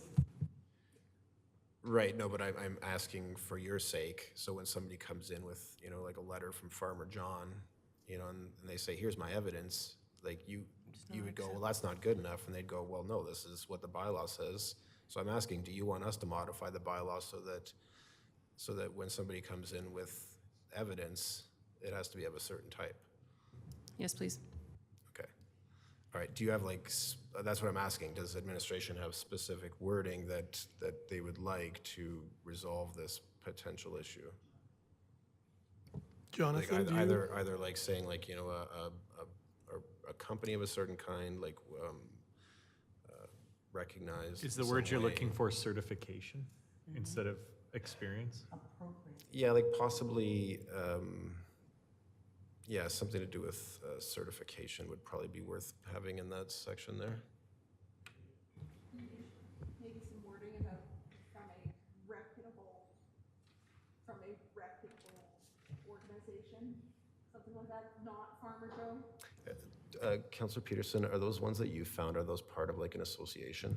You know, what I would recommend is that we trust our community, and I think that we can leave this in the hands of, like every other community has done. I'm looking at Cold Lake, Edmonton, Sherwood Park, St. Albert, City of Calgary. Every one of them is using that same company that you just mentioned, and I have I forget the name of it now, but I've lost it. But I just think that if you know, adding a word, you know, approved by administration or a recognized company, you know, using language like that, people are going to call the town and say, can you recommend someone? I was just going to say, perhaps we could keep a list of recommended ones that we could give to people so that they could perhaps choose from one of those, you know, recommended companies. Would that be satisfactory? I suppose we could do that. In other municipalities, what they've done near the chicken bylaw and the application process, they've posted a link as when you can join the online session. So I think the one that Cold Lake Councillor one. Peterson was speaking about, there's 2 upcoming dates of May 8th and May 10th. May 3rd to 5th and May 8th to 10th. okay. And one is specific to Cold Lake, and one is a general provincial one. Oh, right, I saw that. Yeah, Okay. yeah. I also see that the city of Edmonton actually provides a Chickens 101 course online. So this is, you know, this is potentially something that people could even complete online potentially if like, this is, I guess, where I'm struggling is I can't even tell you if I took that chicken course from City of Edmonton, Chickens 101, would that be an approved thing? It's 4 hours, you know, it seems to be 4 hours long and seems to be pretty good. And Yes, through your worship, Councillor Langmaid, it is the same one. I think that you can buy your tickets and purchase it through Eventbrite, I think was Edmonton, how they had done that. But it's all the same company. It's a Okay. very reputable company.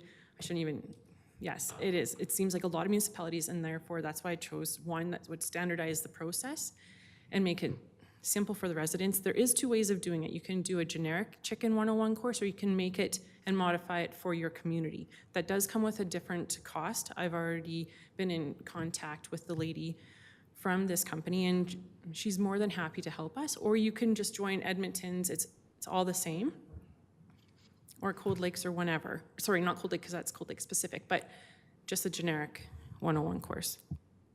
And so those would be like kind of teaching about the bylaw itself, then, the specific ones? Yes, but those do come with a higher cost, and you have to have a certain amount of enrollment in there for the town not to pay any additional amount of money that would exceed over $60 per person. Sorry, and just for clarification, so this is offered only at certain times, or somebody could, you know, 3 months from now, you know, just, they could do it 3 months from now if they felt like? Yes, absolutely. They could do it 3 months, or sorry, through your worship, Councilor Montgomery, they could do it 3 months from now. My thoughts was, if this bylaw was passed and in a timely fashion, contact the lady that I've been speaking with and kind of set something up, see how many seats are available, or if they have enough seats open in Calgary. I'm not too sure if they close at a certain amount of seats, but make sure that the dates are in line with when this bylaw and when the restrictions would, well, not merely restrictions, but when would be a good time to proceed with hens. Oh, okay, so it's like where somebody's actually almost in like a class kind of, it's not like. It's like all they just- online. Okay, but, sorry, when I heard online, I thought it was like, you know, I can log in at, you know, 10 o'clock tonight, do like a half hour of the course. So is that what you're saying? Yes, at your own time. Oh, It's I not see, time okay. specific, so you enroll into that, and it's 2 days at an hour and a half. Okay, I see, okay.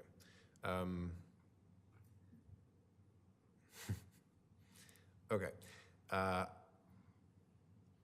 I will leave that one alone then.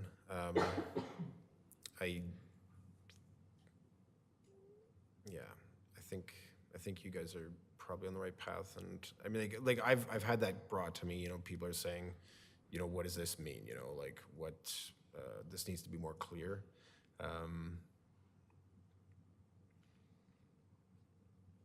Maybe like, sorry to drag this out, but should we say like, you know, evidence that the proposed hen keeper has experience or training in hen keeping from a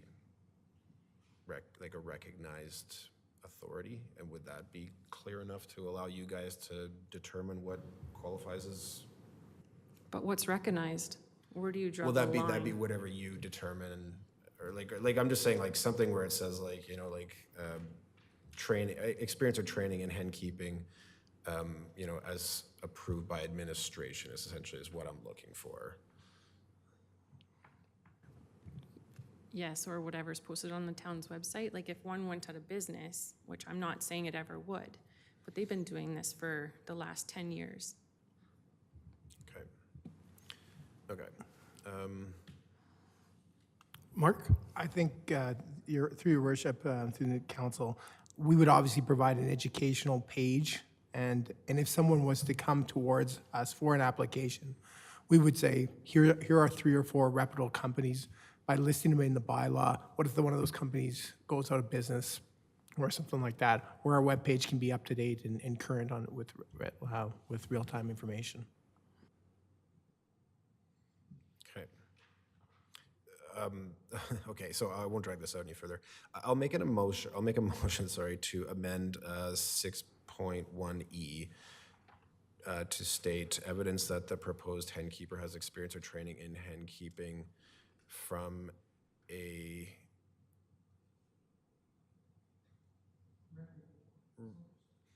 I'm just saying from a source approved by administration is essentially what I would like to see. That's simple enough, I think. And then, yeah, you guys could, like I said, like it'd be great to have a list of, you know, companies that you could recommend, so. Jonathan, do you have that wording? Thank you, Worshiping Council. I believe I do. It's a motion to amend 6.1E to state evidence that the proposed hen keeper has experience or training in hen keeping from a source approved by administration. Thank you. And now that Deputy Mayor Montgomery has a motion on the floor to add that amendment, is there discussion on his motion concerning that amendment? I don't think we've been doing that. We've been going at each one, haven't we? Did you say we could lump them all and? Thank you, Worshiping Council. We could have done like a list of amendments, but we have been going one by one tonight, so. And if we did it the other way, if someone was against one of the amendments, they would defeat the whole motion then? Or That's they could correct. defeat the whole motion? Yeah, and you've already approved the previous 2 amendments, so. Okay. So we have a motion on the floor for that latest amendment. I'll call the question on that one. All in favor? And the motion opposed? Okay, so we have that passed. Next amendment? Thanks, sorry. Maybe I'll just ask, are there any other councillors who have amendments that they would like to bring forward? And then we can come back to Deputy Mayor. Councillor Through Mitzner? the chair, Pat, I would just like, we have a member from the public that's raised his hand quite a few times that hasn't been acknowledged. So I just like, if you would like to share anything with us before we continue to amend and make our final reading. Thank you.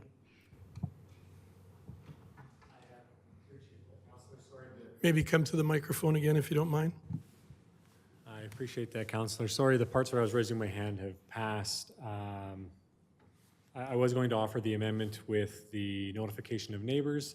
You already have a beekeeping bylaw that has something very similar. I was going to recommend that, which just means you notify. It doesn't mean that they have any authority to deny it. It's just, hey, I'm going to get bees. Yeah, and you can do that.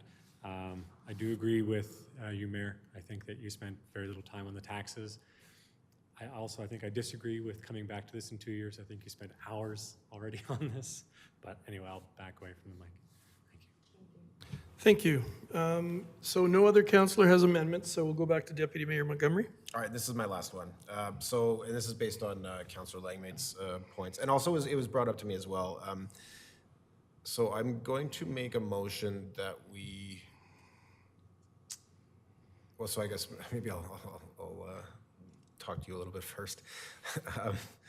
So I have the same concerns about the age requirement for the chickens. I've heard that it's tougher to get chickens that are that old, kind of later in, well, you know, at a certain time of year, basically. And it's also more expensive because, you know, they generally get kind of so, like, you know, when you buy them from, you know, a hatchery, they get kind of, you know, shipped out at certain ages, essentially.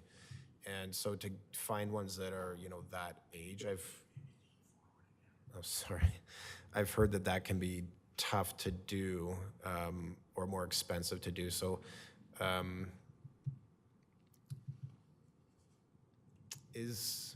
guess like you've already kind of mentioned like some of the problems with that. But I guess, do you have anything to say though about the fact that it could be problematic to find chickens that old?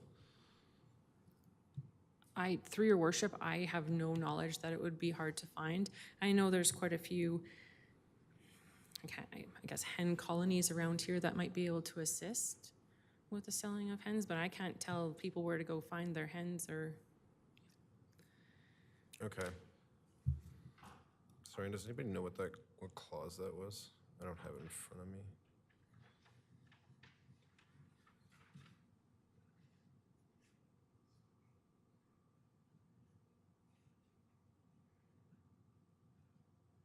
Okay, so it says hen means a domesticated female chicken that is at least 4 months old.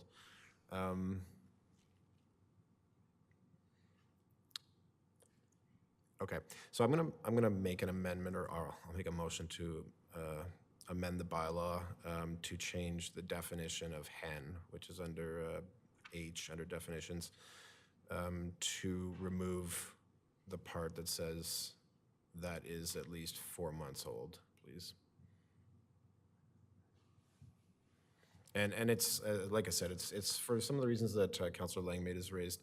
And then also, as I said, I've been informed that it can be tougher to get older hens more readily.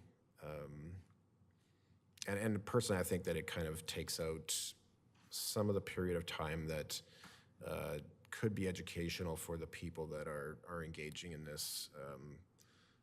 You know, I think some of the reason why people are engaging in this or looking to engage in this could be for educational purposes, and I think it would be beneficial to let people assume the risk of taking on younger chickens.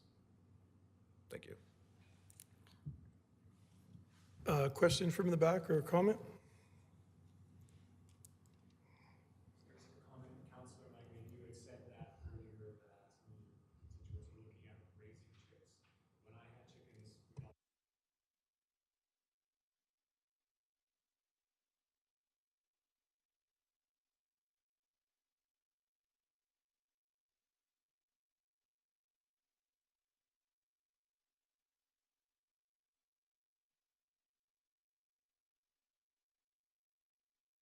Okay, I think we have a motion on the floor. Does anyone need it read back? Are we comfortable with it, Councillor I just have may I comment towards the motion?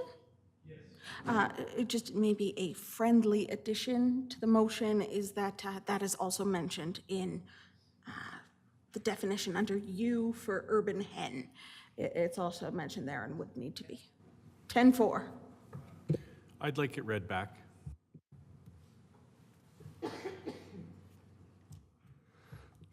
Thank you, Worship and Council. So we have a motion to amend the motion for second reading to amend the bylaw section 3.1H to remove at least 4 months old. 3.1U to remove at least 16 weeks of age. And 10.4 to remove each hen must be a minimum of 4 months old when acquired for keeping under a hen license. Yes, thank you. That's perfect.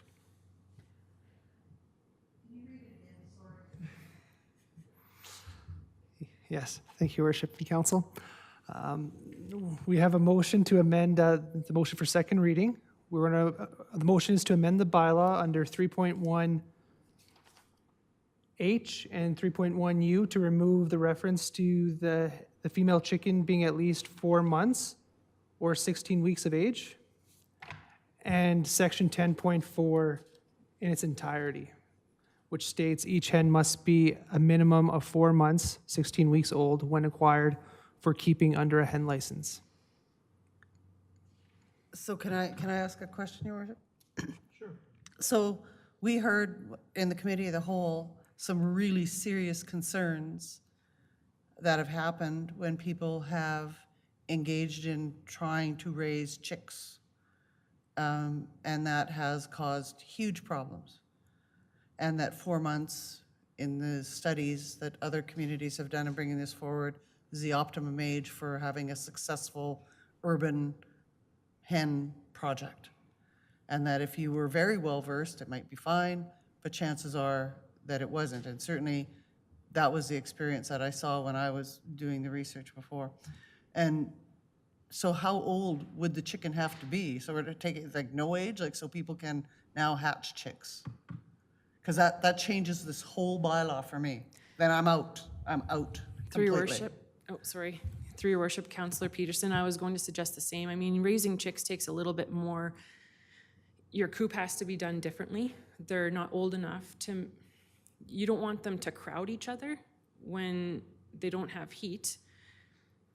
There's a lot of different issues that could carry on with that, but I'll leave that with council. I did provide my comments at the committee of the whole in relation to that. Your Worship, just to reply to that, having the 4-month-old hens was, when we heard in the report in the committee of the whole, was the optimum age for having a successful urban hen program. It really hinged on that. It was a really, really important concept. I have lots of experience with chickens, way more than I ever want, which is why I'll never have backyard chickens. But, you know, I welcome the idea of people having them, but, you know, it is an urban hen bylaw, not an urban chick bylaw.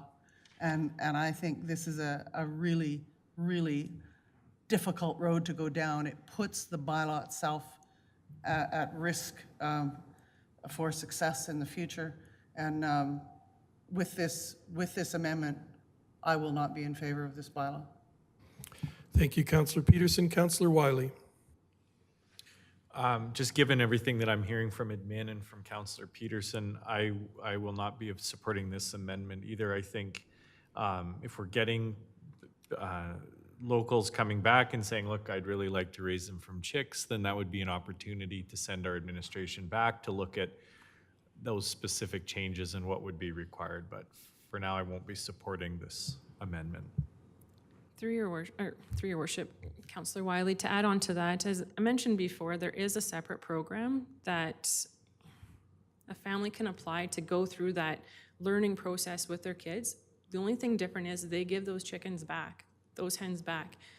They can still have their own and see the process, but they can have two different programs going on.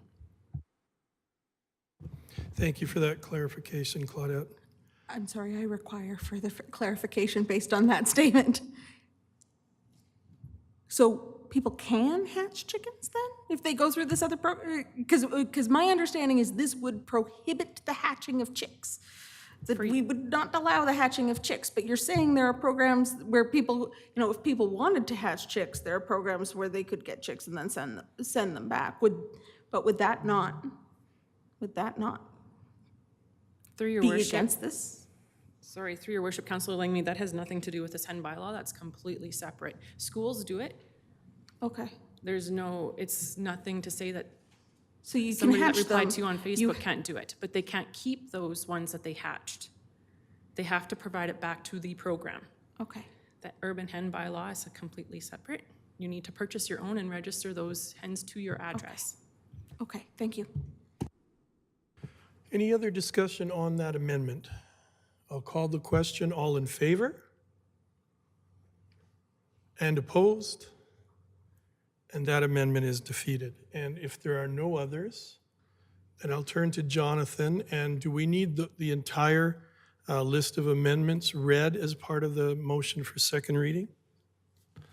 Council would like, I can do my best to read the motion for second reading. And then can I ask you another question, Jonathan? With all the changes we've made and the council not seeing the full text of the new bylaw that's amended, can we do third reading tonight? Thank you, Your Worship.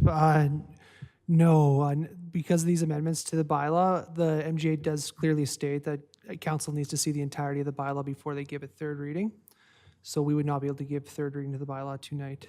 So we can pass second reading and then stop there? Correct. Okay, thank you. So you're up, Jonathan. Good luck. Thank you. Thank you. So the council gives second reading to bylaw number 2208, being the urban hen bylaw as amended to amend Schedule C to include a line asking the applicant if they have attempted to notify their neighbor, and a checkbox yes or no. To amend Section 7.5 to state that the appeal committee shall consist of 3 members, none of whom is an employee or council member of the town, and that administration may appoint members as deemed appropriate.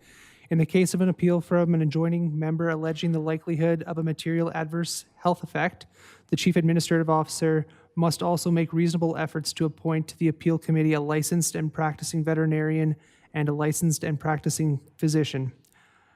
And that we amend 6.1E to state that evidence that the proposed hen keeper has experience or training in hen keeping from a source approved by administration.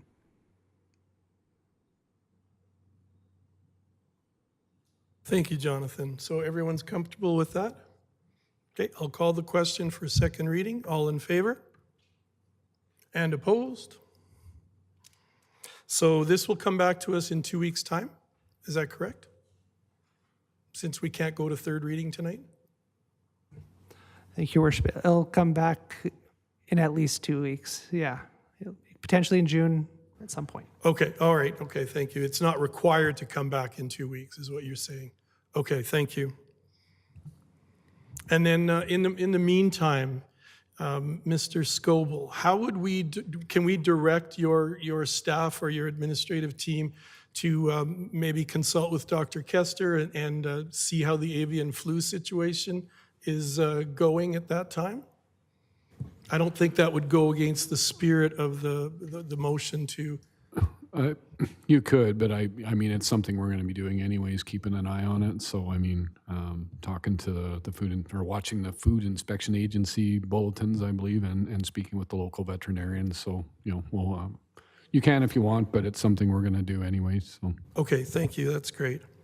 Thank you, Claudette, and thank you, Dr. Kester, and to the gentleman who's here. Thank you as well. Thanks to Dr. Kester, people are texting me pictures of dead birds.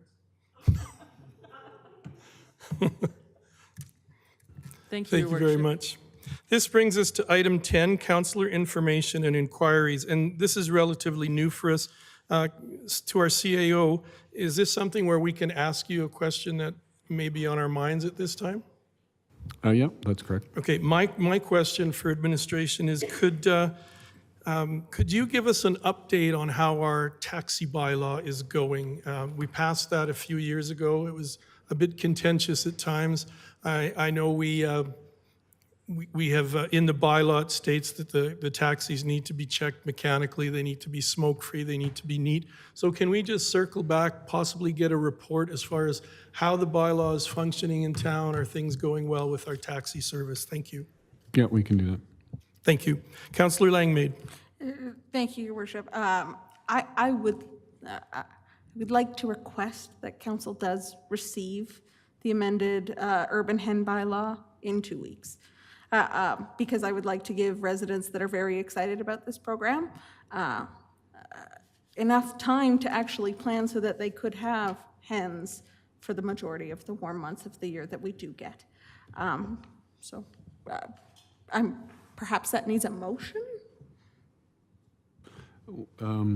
Yeah, technically it would. I mean, we'll do our best, but I mean, there's actually a fairly heavy agenda coming up for the next couple meetings. So we're going to do our best, but I'm pretty sure that's why Jonathan mentioned potentially June as well, just because there's a lot on the schedule already. So. I don't like that answer, but okay, thank you. Thank you. Councillor Mitzner. I had a discussion, I was at the Chamber of Commerce today, if administration, Town of Strathmore would be interested in a collaboration and initiating the Hire the Student program now that COVID is over, and creating, like, just getting all the businesses together, anybody that needs summer employment, et cetera, et cetera. Thank you. Thank you, Councillor Mitzner. Councillor Peterson. If I could just add to what Councillor Mitzner said, the Prospect Employment Services and some other groups in town, Chamber has had lots to do with it as well, and the FCSS and Wheatland County, they're a part of the Temployment program, that online program that's just sort of getting its feet under it. It's called Temployment, and they have a really good website, and it's up and running, and that would be and Scott Silva's very involved in it as well.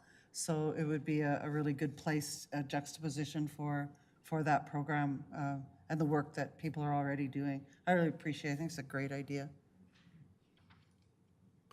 Thank you for that, Councillors Mitzner and Peterson. Any other questions? Seeing none, we'll move on to 10.1, boards and committee reports. I have one more. Oh, sorry, Councillor Mitzner. I also had an inquiry because there's some important grants that are coming up that need to be applied for on or before the end of the month. We do not have a grant writer on staff, right? Do we have access, or can we direct people to where they could contract a grant writer? I'm not sure if there's contract grant writers out there. You know, it's something we're discussing internally within administration. Is that a resource we need in the future? And if we decide we do, we would bring a business case forward in the next budget. But in the meantime, you know, we do stay on top of grants as well as we can, and we write them with the resources that we have within the departments right now, the applications. Okay, thank you. Thank you, Councillor Mitzner. Councillor Peterson. Thank you, Your Worship. I had a question from a constituent. I'm trying to think of the name, Stacy. Anyway, asking about same thing with grants through Community Futures, and if there and if we had any reports to council from Community Futures, and they asked who our representative was, and is it Councillor Montgomery? I wasn't sure because we haven't had any reports from Community Futures recently, but they were asking about grant processes through that as well. And I'm wondering if it, you know, I would always see as being extraordinarily beneficial to have all of the nonprofit service organizations in the community set up a compendium of grants. And so, you know, when we're all working with the same demographic, and we're Community Futures, Chamber of Commerce, the Agricultural Society, our Wheatland and Strathmore FCSS programs, our joint programs with Siksika, we all draw from the same demographic. It would be really great if Community Futures would coordinate putting together all the grants that we do. You think about all the SIP grants we do, the Community Investment Program grants, the New Horizons Seniors grants. If all of those grants that we completed, successful or unsuccessful, were in a compendium in one place, it would be so incredibly helpful to all of us. And it would serve that process of grant writing, because it would just give people all of that opportunity that they had, from the letters of support to the basic demographics that you need to be successful in grant writing. And I think that if Community Futures particularly would take that on, it would be really valuable to community. Thank you, Councillor Peterson. Deputy Mayor Montgomery. Yeah, thank you. Yeah, actually, I think that's a great idea, and I'll type up an email right away and send it to the people at Community Futures. As far as like kind of reporting Community Futures, I could, I guess, bore people with some of the numbers, but it's important for the people in the community to know what the Community Futures does, and that is, as Councillor Peterson said, like, first of all, they can help with businesses and organizations accessing grants, but they also, more importantly, they're a lender to businesses that are that might be overlooked a lot of times by banks for various reasons. And so if somebody in the community has a business idea that they've been sitting on or that they've been, looking to get off the ground, they should definitely go and talk to the people at Community Futures, either about maybe grants, less so about grants if you're a business, but definitely about if you need a loan. I would recommend going to Community Futures and speaking with them. They actually have, this is kind of a bad, kind of a dumb problem, but they almost have too much money. They don't have enough people to lend to, so they're kind of looking for people to lend to all the time. So, and I should raise this, I guess, in more meetings. But yeah, certainly people need to be aware of what Community Futures does, and we need to try to we should be looking to maximize the usage we get out of it as a community. So thank you for raising that, and yeah, like I said, I'll send an email and report back. Thank you. And that brings us to boards and committees reports. I believe you all have a copy of the Wheatland Housing Management Board regular meeting signed minutes for February 10th. Any questions for our councillors who are on that board regarding the minutes or how things are? Seeing none, we move on to 10.2 question and answer period.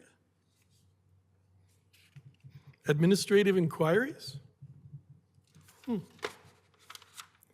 10.4.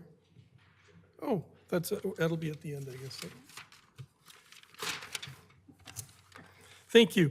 That brings us to, we have no notices of motion tonight. That brings us to 11 correspondence. For those people who are at home and may not be online or have seen the letter, I can read this out. It's a public thing, correct? I don't want to do anything that could get me in trouble. But we have a letter from the Royal Canadian Legion branch here in town, and it's regarding the centennial of the Great War Memorial Hall here. And so the letter is from the Legion, and it says, Dear Mayor Fuel, on behalf of the members of Strathmore Branch number 10 of the Royal Canadian Legion, I am pleased to extend to you and members of your council and senior staff an invitation to attend the centennial celebration of the Great War Memorial Hall to be held on Monday, July 11th, 2022 at 1300 hours. This historic building was commissioned by Flying Officer Douglas French, President of the Great War Veterans Association, during the summer of 1921. 1 year later, July 11th, 1922, the building was officially opened as a home to the veterans of the Great War of 1914 to 1918. For the past 100 years, this wonderful facility, has served as home to the Royal Canadian Legion, our veterans, and our community of Strathmore, Wheatland, and Wheatland County.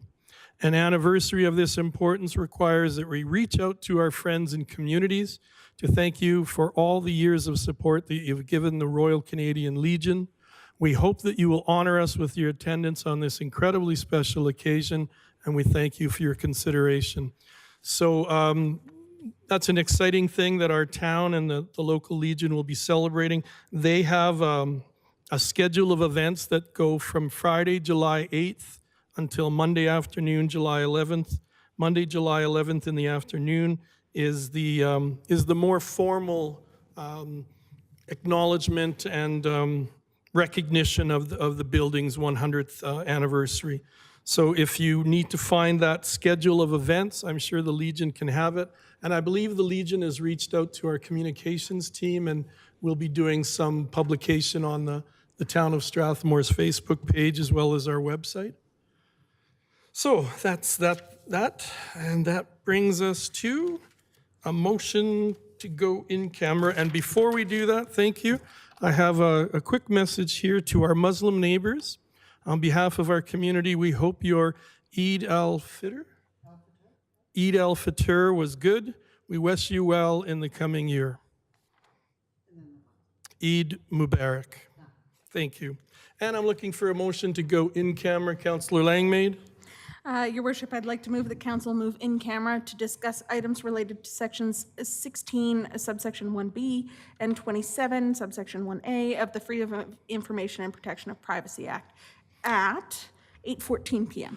Thank you. We have a motion to go in camera with the time stated. All in favor?